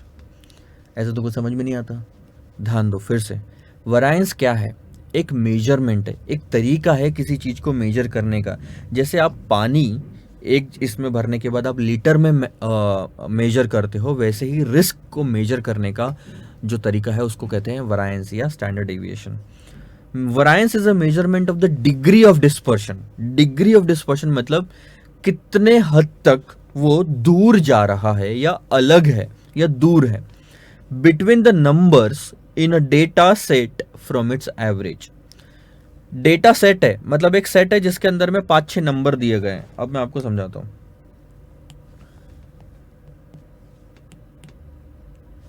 चलो एक सेट ले लेते हैं हम, कैश फ्लोज लेते हैं कि कैश फ्लोज आपकी 10 रुपए की हो सकती है, 15 रुपए की हो सकती है, 20 की हो सकती है, 25 की हो सकती है, 30 की हो सकती है।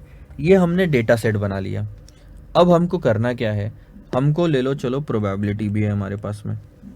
प्रोबेबिलिटी इसके होने के चांसेस कि 10 लाख रुपए मैं कमाऊंगा, इसके चांसेस है 10%, इसके है 20, इसके है 30%। सो कितने हो गए? 30 30 60, इसके है 20 और इसके है 20। तो हमने प्रोबेबिलिटी ले ली।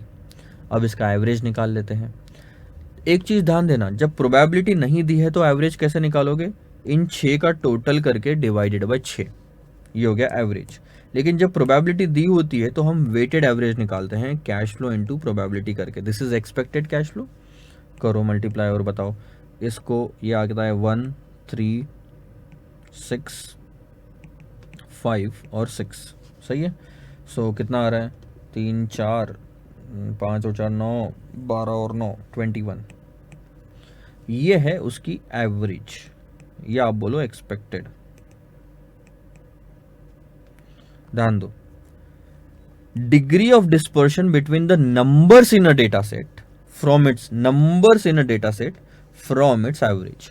यानी कि ये जो नंबर दिए गए हैं डेटा सेट में अपने एवरेज नंबर से कितना दूर है। सो वरायंस का मतलब होता है, ध्यान दो मैं लिख रहा हूं यहां पे, ये जो पढ़ाना आपने CF, ये है कैश फ्लो। लेकिन ये जो 21 है ये भी कैश फ्लो है, लेकिन एक्सपेक्टेड कैश फ्लो है। सो एक्सपेक्टेड कैश फ्लो से कैश फ्लो कितना दूर है, ये हमको बताना है। एक्सपेक्टेड कैश फ्लो से कैश फ्लो कितना दूर है, इसी का मतलब होता है degree of dispersion between the data set from its average. So 10 minus 21 करोगे तो -11, 15 माइनस 21 करोगे तो -6, 20 माइनस 21 करोगे तो -1, ये आएगा 4 और ये आएगा 9। सही लिखा मैंने? ठीक है, सही लिख दिया मैंने, okay. In simple words, variance is the measurement of difference between the average of the data set 21 from every number of the data set। every number, ध्यान दो, मैंने हर नंबर से 21 कितना दूर है ये निकाला, हर नंबर से 21 कितना दूर है ये निकाला, ठीक है। Variance is calculated as this formula, ठीक है। अब ये इन्होंने फॉर्मूला दे दिया, मैं फॉर्मूला आपको बाद में समझाऊंगा, अब मैं बता रहा हूँ यहाँ से आगे कैसे कैलकुलेट करना है। वरायंस का मतलब होता है रिस्क। जब मैंने आपको एक एग्जांपल दिया था तो मैंने ये चीज़ बोला था कि मेरी अगले महीने की इनकम 50,000 रुपये हो सकती है, लेकिन वो 4,000 रुपये से ऊपर भी जा सकती है, नीचे भी जा सकती है, 4,000 रुपये से ऊपर नीचे हो सकती है। यानी कि मैंने ऊपर गई तो भी 4,000 बोला, नीचे गई तो भी 4,000 बोला। मैंने कहीं ये नहीं बोला कि वो मेरी +4,000 हो सकती है या -4,000 हो सकती है। रिस्क कभी माइनस में मेजर नहीं किया जाता। मेरे एक्सीडेंट होने के चांसेस 20% है, लेकिन एक्सीडेंट बुरी खबर है, निगेटिव खबर है, तो मैं ये नहीं बोलता -20 है। आई बात समझ में? प्रॉफिट होने के चांसेस 20%, लॉस होने के चांसेस 20%। प्रॉफिट में भी पॉजिटिव 20 बोला मैंने, मतलब 20 ही बोला, लॉस में भी मैंने 20 बोला। कहीं मैंने ऐसा बोला कि लॉस में -20% चांसेस है और प्रॉफिट में +20% चांसेस है? नहीं सर। यानी कि एक चीज समझ लो, मन में बिठा लो, दिमाग में बिठा लो, आज के बाद से कहीं डाउट नहीं आना चाहिए। रिस्क कभी निगेटिव में मेजर नहीं किया जाता। हर जगह छाप देना, फेसबुक पे लिख देना, रिस्क कभी मेजर निगेटिव में मेजर नहीं किया जाता। सो रिस्क निगेटिव नहीं हो सकता। हम बोलते समय भी ऐसा ही बोलते हैं, मेरा एक्सीडेंट होने के चांसेस 20% है, मेरे सेफली पहुंचने के चांसेस 100% है, प्रॉफिट होने के चांसेस 20% है, नुकसान होने के चांसेस भी 20% है, पास होने के चांसेस 40% है, फेल होने के चांसेस 60% है। जहां पे भी परसेंटेज यूज किया, सारा का सारा पॉजिटिव में यूज किया। कहीं मैंने ये नहीं बोला निगेटिव 60% है, निगेटिव 20% है। तो वरायंस कभी निगेटिव में नहीं आना चाहिए। लेकिन सर हमने जो डिफरेंस निकाला है दोनों के बीच, ये निगेटिव आ रहा है, ये निगेटिव आ रहा है। ये निगेटिविटी हटाने के लिए किसी भी निगेटिव फिगर को पॉजिटिव में कन्वर्ट करना है तो उसका स्क्वायर कर दो, ये मैथमेटिक्स का रूल है। किसी भी निगेटिव फिगर को पॉजिटिव में कन्वर्ट करना है तो उसको स्क्वायर कर दो, ये मैथमेटिक्स का रूल है। तो हमने नेक्स्ट स्टेप क्या की, कैश फ्लो माइनस बार कैश फ्लो का स्क्वायर। क्यों किया? निगेटिविटी हटाने के लिए। सो 11 का स्क्वायर 121, 6 का स्क्वायर 36, 1 का स्क्वायर 1, 4 का स्क्वायर 16, 9 का स्क्वायर 81। सर निगेटिविटी हटाने के लिए स्क्वायर किया, ये तो समझ में आ गया, लेकिन आपने 4 और 9 का भी स्क्वायर कर दिया। बहुत ही सिंपल सी बात है बेटा। आप अगर पूरे डेटा सेट में एक ही तरह के 3 फिगर्स को स्क्वायर कर रहे हो, 2 फिगर्स को नहीं कर रहे हो, तो क्या मैं इनको ऐड कर पाऊंगा? नहीं कर सकता, नहीं कर सकते। नींबू पानी बनाना है 5 गिलास, तो 3 गिलास में नींबू डाल दिया, 2 गिलास में नहीं डाला, ऐसा नहीं। आपको करना है तो सब में करना पड़ेगा। 5 यूरो को 5 रुपए से नहीं जोड़ सकता। 5 और 5 10 नहीं कर पाऊंगा। अगर मैंने 5 यूरो और 5 रुपए रखे साथ में, तो 10 क्या है? कुछ भी नहीं है सर। ना वो 10 यूरो है, ना वो 10 रुपए है। आई बात समझ में? तो करना है तो सबको करना पड़ेगा। निगेटिविटी हटाने के चक्कर में इनको भी स्क्वायर किया, ठीक है, कर दिया, कोई बात नहीं, ठीक है। ध्यान दो, अब यहाँ पे दूसरी चीज वरायंस निकाल रहे हैं। नेक्स्ट चीज जो आपको करनी होती है वो है कैश फ्लो माइनस बार कैश फ्लो के स्क्वायर को प्रोबेबिलिटी से मल्टीप्लाई करना। और ये क्यों करना पड़ता है मैं आपको समझाऊंगा।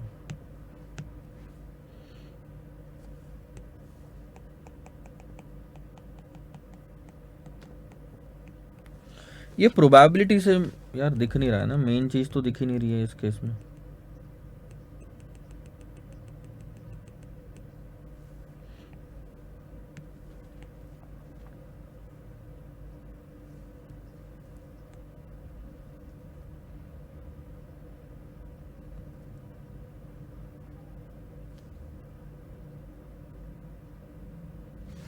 ठीक है,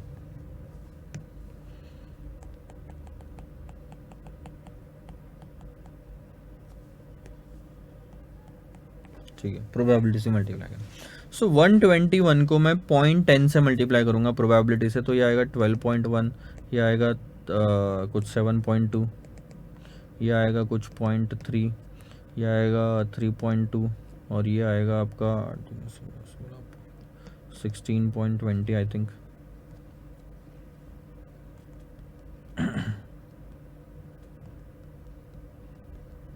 सिक्सटीन पॉइंट टू, ठीक है, समझा, ध्यान दो। अब क्वेश्चन ये उठता है, सर आपने प्रोबेबिलिटी से मल्टीप्लाई क्यों किया, कॉन्सेप्ट समझाओ, ध्यान दो। ये किसी भी एक साल की कैश फ्लो है, मान लो ईयर 1 की। अब मैं बोलने के लिए क्या बोल रहा हूँ, ईयर 1 में 10 रुपये भी कमा सकता हूँ, 15 भी कमा सकता हूँ, 20 भी कमा सकता हूँ, 25 भी कमा सकता हूँ, 30 भी कमा सकता हूँ। क्या मैं सारी कैश फ्लोज एक ही साल में कमाऊंगा? क्या मैं ये बोल सकता हूँ कि पहले साल में मैं 10 और 15 25 कमा सकता हूँ? नहीं सर, ये जो मैंने फिगर्स लिखी है इनमें से कोई एक कैश फ्लो होगी मेरी, इनमें से कोई एक कैश फ्लो होगी, सारी नहीं होगी। तो क्या मैं इन सब का टोटल कर सकता हूँ? नहीं कर सकते। इनके होने के अलग अलग चांसेस है। ये हो सकती है 100% बेसिस है, इसका भी बेसिस 100% है, इसका भी बेसिस 100% है, प्रोबेबिलिटी नहीं है, बेसिस 100% है, इसका भी बेसिस 100% है। तो अल्टीमेटली होना है तो किसी भी एक 100% को होना है। तो आप इनमें से अगर चूज करना है तो कोई भी एक चूज कर पाओगे। लेकिन जब आप इन कैश फ्लो को प्रोबेबिलिटी से मल्टीप्लाई कर देते हो और बाद में ये कैश फ्लोज लेते हो, तो क्या ये अब 100% बेसिस पे है? नहीं सर, ये अब 10% बेसिस पे है। अब आपने 100% को 0.10 से मल्टीप्लाई करके 10% बेसिस पे ला दिया, इस कैश फ्लो को 20% बेसिस पे ला दिया, 30 के बेसिस पे ला दिया, 20 के बेसिस पे ला दिया और 20 के बेसिस पे ला दिया। अब अगर मेरे को एक कैश फ्लो चूज करनी है तो क्या मैं ये 1 चूज कर सकता हूँ? नहीं कर सकता। 1 का बेसिस सिर्फ 10% है, जो भी चूज करोगे उसका बेसिस 100% होना चाहिए। इसलिए इन सब को मैं ऐड कर सकता हूँ अब, क्योंकि इनका टोटल आता है 100, यानी कि मेरी एक्सपेक्टेड कैश फ्लो 21 हो सकती है, इसका बेसिस 100% है। इतना तो समझ में आया आपको? ठीक है, आगे और समझाता हूँ, ध्यान दो। अब मैंने अगला स्टेप किया था 10 माइनस 21, 10 माइनस 21, 100% बेसिस में से 100% बेसिस वाली फिगर माइनस की, तो ये भी जो आपका आया 100% बेसिस पे आया। क्या इनमें से कोई दो चूज कर सकते हो? नहीं सर, अब इनमें से कोई एक ही चूज कर सकते हैं, क्योंकि अल्टीमेटली जो चूज कर सकते हो वो सिर्फ 100% बेसिस पे। ठीक है, आपने इन्हीं फिगर्स का स्क्वायर किया तो यही फिगर्स 100% बेसिस पे ही है अभी भी। क्या इनमें से कोई एक चूज कर सकते हो? हाँ। सारे चूज कर सकते हो? ना, हमको एक्सपेक्टेड निकालना है। अब क्योंकि ये वापस 100% बेसिस पे ही है, इनको आप प्रोबेबिलिटी से मल्टीप्लाई करके ये फिगर्स अब 0.10, 0.20, 0.30, 0.20, 0.20 बेसिस पे लेके आ गए। यानी कि इनमें से कोई भी एक चूज नहीं कर सकते प्रोबेबिलिटी से मल्टीप्लाई करने के बाद। अब अगर आपको चूज करना है तो इनकी टोटल करनी पड़ेगी, क्योंकि हमको टोटल करना था इसलिए प्रोबेबिलिटी से मल्टीप्लाई किया।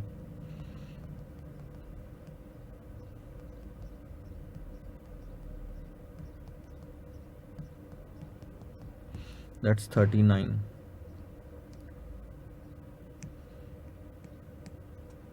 तो ये चीज़ को बहुत ही समझना ज़रूरी है, क्योंकि इस चीज़ में कई बच्चों ने गलतियाँ की है। उनको ये नहीं समझ में आया कि यार 100% बेसिस के फिगर्स की टोटल नहीं कर सकते हम। मैं आपको एक और एग्जांपल दूंगा, थोड़ा सा और आपके एग्ज़ाम से रिलेटेड रहेगा तो समझ में आएगा। मैं अब ये मिटा रहा हूँ क्योंकि ये कन्फ्यूजन पैदा करेगा अगर यहाँ लिखा रहेगा तो।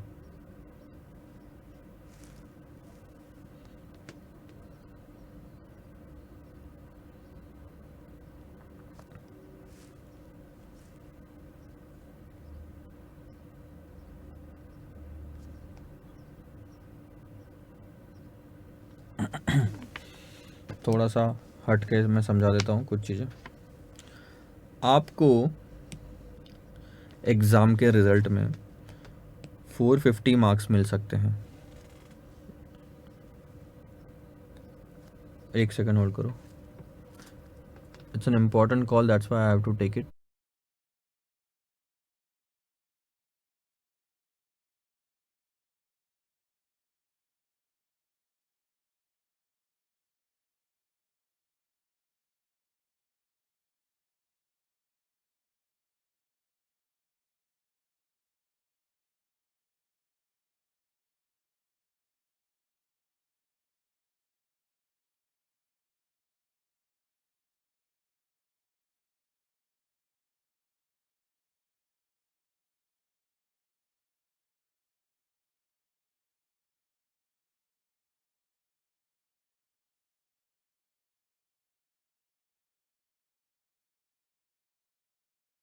ध्यान दो। सो ध्यान देना, आपका 800 मार्क का पेपर होता है। अब आपको लग रहा है कि आपके रिजल्ट में 450 आ सकते हैं, 500 आ सकते हैं या 400 भी आ सकते हैं। आप सिंपल सी बात मेरे को बताओ, तीनों में से कोई भी एक ही चीज़ पॉसिबल है ना? आप तीनों की टोटल कर सकते हो, आप बोल सकते हो कि 5 और 4 9 और 4 13, 1350 मार्क्स आ सकते हैं। कतई गलत है ये तो, कतई गलत, बेहुदा है ना। अब 450 आने के चांसेस 20% है, इसके सर ले लो आपके 60% है और इसके ले लो 20% है। तो ये इंडिविजुअली देखा जाए तो 100% पे, लेकिन प्रोबेबिलिटी से मल्टीप्लाई करने पे आप क्या बोल सकते हो सर कि मेरे 90 मार्क्स आ सकते हैं? नहीं सर। आप बोल सकते हो कि मेरे 300 आ सकते हैं, आप बोल सकते हो कि मेरे सर 80 आ सकते हैं? नहीं सर। इन सब का टोटल करना पड़ेगा, तो आता है आपका 470, ये वापस 100% बेसिस पे। तो प्रोबेबिलिटी से मल्टीप्लाई करना क्यों ज़रूरी है ये मैंने बताया। ठीक है सर, अब वापस मुद्दे पे आते हैं, कहानी की बात करते हैं। हाँ, अब आपने कर लिया टोटल, और ये जो टोटल है 39 की, इसको कहा जाता है वरायंस। इसको कहा जाता है वरायंस।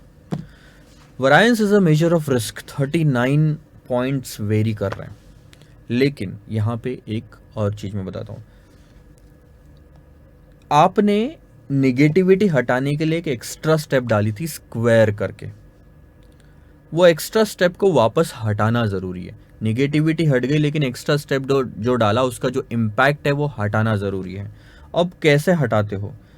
2 का स्क्वायर होता है 4, और जब 4 को आप स्क्वायर रूट में डाल देते हो तो वापस आ जाता है 2।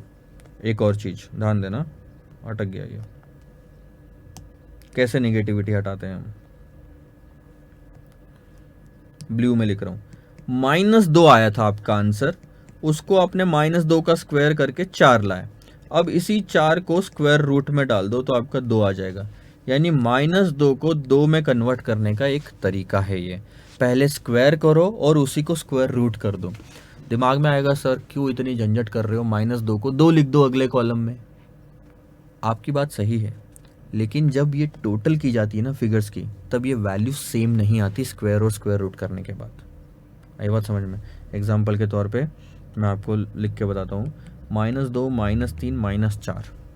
अब शायद मैंने अंदाज़ा लिया है, इसको स्क्वायर करोगे तो आएगा सर 4 9 और 16। ठीक है, स्क्वायर करने के बाद टोटल करो, 9 और 4 13, 13 और 16 अगर आप करोगे तो 13 और 16 अगर आप करोगे तो आता है आई थिंक 29। अब आप इसको स्क्वायर रूट करने के लिए बोल रहे हो सर, ठीक है। सो 29 को अगर स्क्वायर रूट करेंगे तो आता है 5.38। ठीक है, ये एक फिगर है। और आपका तरीका जो आप बोल रहे हो सर इतना झंझट क्यों करते हो स्क्वायर से स्क्वायर रूट, सीधा माइनस साइन हटा दो। हटा दिया सर, 2 3 4 टोटल करो, 3 2 5 5 और 4 9। डिफरेंस देखो 5.38 और 9 में डिफरेंस है कि नहीं है ना। तो निगेटिव से पॉजिटिव ऐसे साइन नहीं हटा सकते अपन, इसलिए ये कर रहे हैं। ये है वरायंस।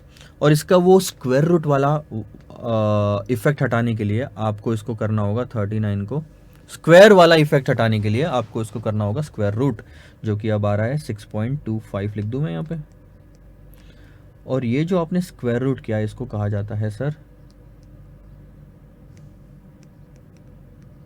Standard deviation. वरायंस और स्टैंडर्ड डेविएशन एक ही खेत की मूली है। वरायंस का इम्प्रूव्ड वर्जन है standard deviation. So standard deviation का फॉर्मूला लिख लो, स्क्वायर रूट ऑफ वरायंस। और अब आप लिखो वरायंस का फॉर्मूला। वरायंस का फॉर्मूला इज नथिंग बट, आपने क्या क्या किया देखो। सबसे पहले कैश फ्लो आपको दी हुई थी, कैश फ्लो में से आपने बार कैश फ्लोज को माइनस किया। बार कैश फ्लोज कैसे निकाला? प्रोबेबिलिटी से मल्टीप्लाई करके माइनस किया। माइनस करने के बाद निगेटिविटी हटाने के लिए आपने उसको स्क्वायर किया, याद है। स्क्वायर करने के बाद में आपने क्या किया सर? प्रोबेबिलिटी से मल्टीप्लाई किया अगर प्रोबेबिलिटी दी हुई है तो, और उसके बाद में आपने किया समेशन, तो आपका आ गया वरायंस, खत्म। सो कैश फ्लो माइनस बार कैश फ्लो से वेरिएंस आया, निगेटिविटी हटाने के लिए स्क्वायर किया, उसके बाद प्रोबेबिलिटी। तो पहली स्टेप कौन सी सर? ये ब्लू वाली जो मैंने लिखी। दूसरी स्टेप कौन सी सर? ये जो ग्रीन वाली है स्क्वायर वाली। और तीसरी स्टेप कौन सी सर? ये जो मैं ब्लैक से अंडरलाइन कर रहा हूँ प्रोबेबिलिटी वाली। पहली, दूसरी, तीसरी, पहले डेविएशन, फिर स्क्वायर और फिर प्रोबेबिलिटी, उसके बाद चौथी स्टेप भी ले लो सर। चलो चौथी स्टेप है ये समेशन वाली, सबका समेशन कर लो तो आ गया वैरिएंस। अब एक ही फॉर्मूला अगर बनाना है स्टैंडर्ड डेविएशन का, तो standard deviation is equal to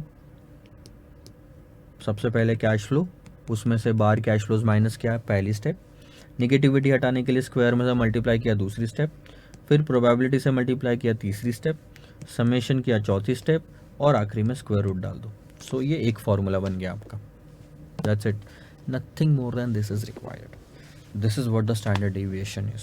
इसका मतलब क्या होता है, ध्यान दो। स्टैंडर्ड डेविएशन कितना आया, 6.25। इसका मतलब क्या होता है अब मैं आपको बताता हूँ।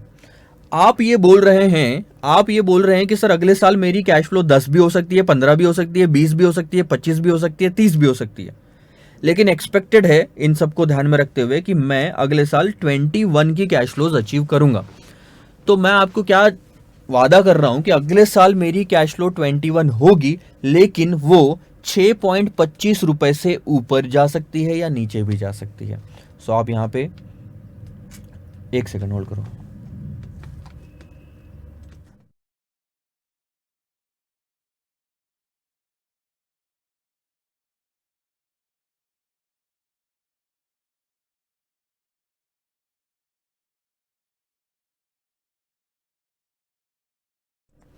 तो ध्यान दो, स्टैंडर्ड डेविएशन का अब हम मतलब लिखने जा रहे हैं।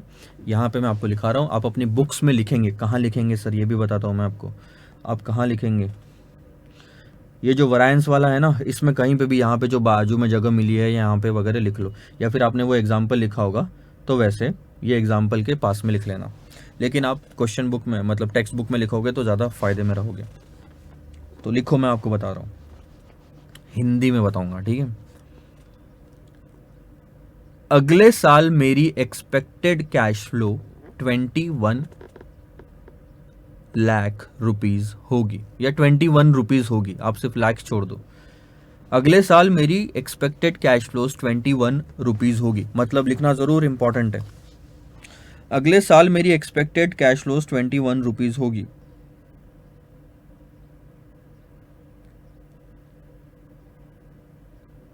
लेकिन ये 6.25 यानी 6.25 रुपीज से डेविएट कर सकती है।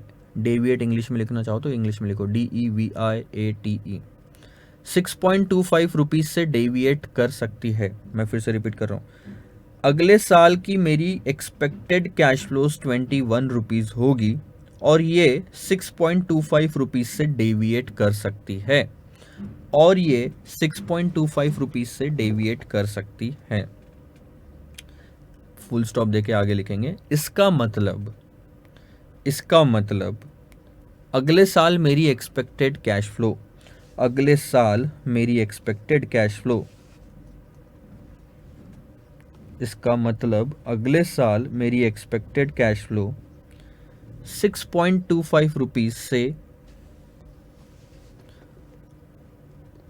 एक्सपेक्टेड कैश फ्लोज लिखा, एक्सपेक्टेड कैश फ्लोज के आगे ब्रैकेट में 21 लिखना, एक्सपेक्टेड कैश फ्लोज ब्रैकेट में 21 कॉमा देके 6.25 रुपीज से ऊपर भी जा सकती है, नीचे भी जा सकती है, या नीचे भी जा सकती है। 6.25 रुपीज से ऊपर भी जा सकती है या नीचे भी जा सकती है। फुल स्टॉप देके नेक्स्ट लाइन में लिखो, स्टैंडर्ड डेविएशन कभी भी निगेटिव में कैलकुलेट नहीं होता, या स्टैंडर्ड डेविएशन कभी भी निगेटिव नहीं होता, ये लिखो बस। स्टैंडर्ड डेविएशन कभी भी निगेटिव नहीं होता, इसीलिए स्टैंडर्ड डेविएशन कभी भी निगेटिव नहीं होता, इसीलिए निगेटिव डेविएशंस को ब्रैकेट में लिखना -11, -6, -1, इसी एग्जाम्पल को रेफर करते हुए इसीलिए निगेटिव डेविएशंस को स्क्वायर किया जाता है। इसीलिए निगेटिव डेविएशंस को स्क्वायर किया जाता है।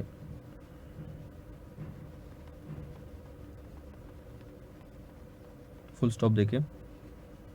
अंत में स्क्वायर का इफेक्ट स्क्वायर रूट यूज करके हटा दिया जाता है। स्क्वायर का इफेक्ट स्क्वायर रूट यूज करके हटा दिया जाता है। ठीक है, सब समझ में आ गया अब आपको। यहाँ पे ध्यान दो, यहाँ पे लिखना छोड़ो। फॉर्मूला जो इंस्टीट्यूट ने दिया है उसको मैं बताता हूँ। Net cash flow minus expected net cash flow. ठीक है, हमने क्या लिखा था, इसके जगह कैश फ्लो लिखा, इसके जगह बार कैश फ्लो लिखा। उसके बाद किया हमने स्क्वायर, इन्होंने भी किया स्क्वायर। हमने किया प्रोबेबिलिटी से मल्टीप्लाई, इन्होंने लिखा पीजे। उसके बाद उन्होंने लिखा समेशन, और ये आ गया आपका वरायंस। हाँ, मैंने आपको ये चीज़ नहीं बताई, ये जो सिंबल है इसको बोलते हैं सिग्मा, और इन्होंने क्या लिखा, सिग्मा स्क्वायर। तो सिग्मा स्क्वायर यानी कि क्या होता है, वरायंस। ये लिखो, this is nothing but variance.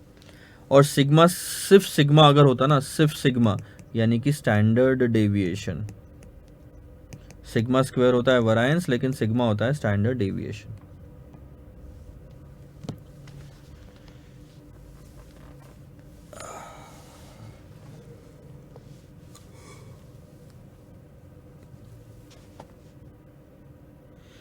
Next question पे चलते हैं सर। 2-3 क्वेश्चन, 9, 10, 11, आई थिंक 10वां, और 10वां तो कवर हो गया स्टैंडर्ड डेविएशन में। अब सिर्फ 9th और 11th बाकी है जो समझाना बाकी है, उसके बाद हम ये लेक्चर यहीं पे ख़त्म करेंगे, काफ़ी बड़ा हो गया। 9th लेक्चर देखिए, सॉरी 9th क्वेश्चन देखिए। Different values of variance have different meaning, explain those meaning. Variance की अलग अलग वैल्यूज, यानी वरायंस 0 है, वरायंस 5 है, वरायंस 10 है, इनका अलग अलग मतलब होता है। तो ये मतलब आप सर समझाइए। देखो, सबसे पहले अगर वरायंस आपका 0 आ रहा है, इसका मतलब क्या होता है कि मैं जो एक्सपेक्ट कर रहा हूँ वो सारी कैश फ्लो सेम है। वरायंस अगर 0 है ना, तो ये जो आपको दिखा ना कैश फ्लो 10, 15, 20, 25, 30, वो कैसा होता, वो इस तरह से होता 21, 21, 21, 21, 21, यानी कोई वेरिएशन है ही नहीं, सारे ऑप्शंस आपके सेम है, यानी कि कैश फ्लो आपके अगले साल जो होनी है वो कंफर्म है, पक्की है। वरायंस 0 यानी रिस्क 0, रिस्क 0 यानी कैश फ्लो सर्टन है, यानी आपको पता है आप कितना कमाने वाले हो। So the cash flows would be same. 0 variance पे कैश फ्लो सेम आएगी। This might happen in case where a company has entered into a contract of providing services in return of a specific sum. अगर कोई आपकी company, जैसे example के लिए मेरी classes ले लो, जब आप मेरे साथ कॉन्ट्रैक्ट में एंटर होते हैं तब आपने कंफर्म ये बता दिया कि आप क्लासेस के लिए सर 8,000 रुपये पे करने के लिए रेडी है, 10,000 रुपये पे करने के लिए रेडी है, तो मेरी कैश फ्लोज तो कंफर्म हो गई। यहाँ पे वेरिएशन कुछ होगा क्या, नहीं सर, कुछ भी नहीं। अ लार्ज वेरिएंस, अगर लार्ज है वेरिएंस, बहुत ज़्यादा वेरिएंस है, इसका मतलब क्या है, इंडिकेट कि there will be a large variability between the cash flows in different year. पहले साल हो सकता है 5 लाख कमाओ, दूसरे साल हो सकता है एकदम 50 लाख हो जाए, 10 लाख हो जाए, और तीसरे साल एकदम हो सकता है कि 8 लाख या 6 लाख या 4 लाख या 2 लाख पे आ जाए। तो ये बहुत लार्ज वेरिएबिलिटी, पहले साल 5 कमाना, दूसरे साल 10 कमाना, तीसरे साल 3 कमाना, इसमें वेरिएशन आपके ज़्यादा आएंगे। जितना ज़्यादा दो कैश फ्लो, इन ये जो कैश फ्लोज है ना, ये वाली 10, 15, 20, 25, इनमें जितना ज़्यादा डिफरेंस होगा ना, जितना ज़्यादा ये करेंगे, वेरिएट होंगे, डेविएट होंगे, उतना ज़्यादा वरायंस आएगा आपका। This can happen in the case where project been undertaken is very innovative and would require a certain time frame. बहुत ही इनोवेटिव सा प्रोजेक्ट अगर आपने लिया और उसको कुछ टाइम लगना है मार्केट में स्टेबल होने के लिए, तो वेरिएशंस काफ़ी ज़्यादा आएंगे। सो जैसे फ्लिपकार्ट ले लो, फ्लिपकार्ट अगर बहुत ज़्यादा कुछ ऑफर लेके आता है तो एकदम से सेल बढ़ जाता है, लेकिन ऑफर नहीं चलता तो फिर सेल बहुत कम हो जाता है। और तीसरा आता है स्मॉल वरायंस। तीन ही चीज़ें होती है। स्मॉल वरायंस का मतलब होता है कि कैश फ्लोज जो है वो कहीं ना कहीं स्टेबल है, स्टेबल कैश फ्लोज है। एग्जांपल के तौर पे अगर आप लेना चाहें तो सब्जी मंडी में जो सब्जी बेचते हैं या कोई भी फूड मार्केट प्लेस होता है, उनके कैश फ्लो स्टेबल होते हैं, हर महीने किराना सामान कभी 1500 का कोई लेके जाता है, कभी 1400 का लेके जाता है, कभी 1600 होता है, तो इसी के आसपास रहता है। तो एकदम से वेरिएशन नहीं आता। ऐसा नहीं होता कि कोई किराना खरीदने नहीं आ रहा है एक आध महीने में, एक महीने में कोई किराना खरीदना, किराना सबको लगना है, बस अमाउंट ऊपर नीचे होनी है छोटी मोटी। तो यहाँ वेरिएशन आपके स्मॉल रहेंगे, यही चीज़ बोलने का मतलब है। Briefly explain the concept of standard deviation. I think we have understood the concept of standard deviation along with the variance. तो आप ये सिर्फ पढ़ लेंगे और आपको समझ में आ जाएगा। और इसका कोई अलग से फॉर्मूला नहीं है। The square root of variance, the square root of variance is called as the standard deviation. Lastly हम कौन सा कॉन्सेप्ट एक्सप्लेन करेंगे, उसके बाद हम ये पूरा वीडियो ख़त्म करते हैं। सो ध्यान देंगे सर इस पार्ट के लिए। What is the concept of coefficient of variation? Example लेके मैं समझाऊंगा आपको। आप पढ़ेंगे बाकी, ठीक है। अब मैं आपको दो चीज़ें बताता हूँ। आपके पास में दो प्रोजेक्ट है, ए बी। प्रोजेक्ट ए में एनपीवी जो है आपकी, या रिटर्न बोलो, वो है आपकी 2 लाख की, और प्रोजेक्ट बी में एनपीवी जो है वो 3 लाख का है, ठीक है। अब बात करते हैं सर स्टैंडर्ड डेविएशन की, यानी कि रिस्क की। कैश फ्लोज कितना ऊपर नीचे जा सकते हैं। प्रोजेक्ट ए में जो कैश फ्लोज है, एनपीवी नहीं, कैश फ्लोज है, वो तकरीबन 20,000, आप बोल सकते हो 20,000 भी नहीं, आप बोलो कि 40,000 का स्टैंडर्ड डेविएशन है, ठीक है। और यहाँ है आपका तकरीबन 59,000 का स्टैंडर्ड डेविएशन। तो आप बताओ, एनपीवी अगर ऑप्शन होता प्रोजेक्ट को सिलेक्ट करने के लिए तो कौन सा चूज करते? सर ये वाला चूज करते, क्योंकि इसमें एनपीवी ज़्यादा है। 3 लाख रुपए कमा रहा हूँ मैं, ये मैंने 30,000 लिखा है ना, सॉरी, इसमें मैं 3 लाख कमा रहा हूँ, ठीक है। लेकिन स्टैंडर्ड डेविएशन को बेसिस बनाते डिसीजन लेने के लिए, तो आप स्टैंडर्ड डेविएशन का मतलब क्या होता है सर? रिस्क। और रिस्क कोई भी चाहेगा कि कम से कम हो, तो रिस्क के बेसिस पे अगर डिसीजन लेते तो ये वाला डिसीजन लेते। अब आप फंस गए, मैं रिस्क देखूं कि एनपीवी देखूं? रिस्क को भी इग्नोर नहीं कर सकता, एनपीवी को भी इग्नोर नहीं कर सकता। इसीलिए एक नया कॉन्सेप्ट आया, कोएफिशिएंट ऑफ वेरिएशन का। कोएफिशिएंट ऑफ वेरिएशन आपको बताता है कि आप कितना रिस्क उठा रहे हो पर यूनिट ऑफ रिटर्न। तो इसमें जब मैं रिस्क की बात कर रहा हूं तो वो स्टैंडर्ड डेविएशन है, रिटर्न की बात कर रहा हूं तो एनपीवी है। इसीलिए कोएफिशिएंट ऑफ वेरिएशन का फॉर्मूला हमारा बनता है, पहले तो basic formula, risk divided by return. अब हमारे यहाँ पे रिस्क स्टैंडर्ड डेविएशन से दिया गया है इस क्वेश्चन में, और रिटर्न एनपीवी से दिया गया है। Basic formula is risk divided by return. आपको हर क्वेश्चन में ये पता लगाना पड़ेगा कि रिटर्न एग्जैक्टली है क्या। क्वेश्चन में एनपीवी है, कभी कैश इनफ्लो होगा, कभी परसेंटेज में रिटर्न दिया होगा वो। सो स्टैंडर्ड डेविएशन आपके लिए यहाँ पे है 40,000। अच्छा, प्रोजेक्ट ए का निकालते हैं और बी का, दोनों का निकालते हैं। तो coefficient of variation of project a will be 40,000 divided by 2 lakh, और coefficient of variation of project b will be 59,000 divided by 3 lakh, ठीक है। तो ध्यान दो, 40,000 डिवाइडेड बाय 2 लाख अगर आप करते हो तो 0.20 आता है, और अगर 59,000 डिवाइडेड बाय 3 लाख अगर आप करते हो तो ये आता है 0.1966, ठीक है। इसका मतलब क्या है, ध्यान दो, रिस्क पर यूनिट ऑफ रिटर्न ये बताता है, यानी कि मेरे को 1 रुपए के रिटर्न के लिए 20 पैसे का रिस्क है, उसी 1 रुपए के रिटर्न के लिए 0.19 पैसे का रिस्क है। यानी रिस्क मेरा ये जो 0.20 0.19 है, ये क्या है? ये है रिस्क 1 रुपए के रिटर्न के लिए। और रिस्क हमेशा होना चाहिए कम, और कम वाला ऑप्शन है आपका ये। 1 रुपए के रिटर्न के लिए कम से कम रिस्क जो है वो 0.1966 में है, यानी कि प्रोजेक्ट बी आपने सिलेक्ट करना चाहिए। कोएफिशिएंट ऑफ वेरिएशन बताता है कि जब भी आप डिसीजन लेने में आपको दिक्कत जा रही है, एनपीवी और स्टैंडर्ड डेविएशन में कॉन्फ्लिक्ट आ रहा है डिसीजन में, तो आप सीवी के भरोसे डिसीजन लीजिए। वो आपको ये बताएगा कि हर 1 रुपए के रिटर्न के लिए आप कितना रिस्क उठा रहे हो, हर 1 रुपए के रिटर्न के लिए आप कितना रिस्क उठा रहे हो। सो कोएफिशिएंट ऑफ वेरिएशन यहाँ पे काम आता है, और ये कम से कम होना, सीवी शुड बी लेस। जो कम से कम सीवी देगा वो हम चूज करेंगे, क्योंकि CV का मतलब होता है risk. The standard deviation helps to calculating the risk associated with the estimated cash inflows, ठीक है। हाउएवर कैपिटल बजटिंग में मैनेजमेंट को कई बार प्रॉब्लम चूज करनी पड़ती है कई सारे इन्वेस्टमेंट डिसीजंस में। It becomes difficult for the management to compare the risk associated with the project using standard deviation, as each project has different cash flows. In such cases, coefficient of variation becomes helpful. तो coefficient of variation calculate करता है आपका risk born for every percent of expected return. So numerator में लेते हो standard deviation, नीचे में लेते हो एक्सपेक्टेड रिटर्न या कैश फ्लो। हमने लिया था कैश फ्लो क्योंकि वो एनपीवी थी। When the selection has to be made, last line, between the two project, the management would select a project which has a lower coefficient of variation, क्योंकि coefficient of variation बताता है risk, और ज़्यादा CV वाला option choose नहीं करना, कभी भी कम CV वाला ऑप्शन चूज करना। ऐसे एग्जांपल्स हमको आएंगे क्वेश्चंस जब हम देखेंगे, तब हम वापस से एक बार उसको डिस्कस करेंगे। फिलहाल के लिए इतना समझिए, कोएफिशिएंट ऑफ वेरिएशन का कॉन्सेप्ट का मतलब है रिस्क पर यूनिट ऑफ रिटर्न, और रिस्क कम से कम होना चाहिए। So this is what the meaning and the concept that we have seen till now. 11 questions हम कर चुके हैं, तकरीबन 30 क्वेश्चंस है इस वाले चैप्टर में। 11 क्वेश्चंस में पहला अपना पार्ट स्टैटिस्टिकल टेक्निक्स का प्रोबेबिलिटी, वेरिएंस और स्टैंडर्ड डेविएशन और कोएफिशिएंट ऑफ वेरिएशन कंप्लीट हो चुके हैं। इस पे कुछ क्वेश्चंस देखेंगे आने वाले लेक्चर में, लेकिन अगले वाले पार्ट में हम कन्वेंशनल टेक्निक्स को शुरू करेंगे।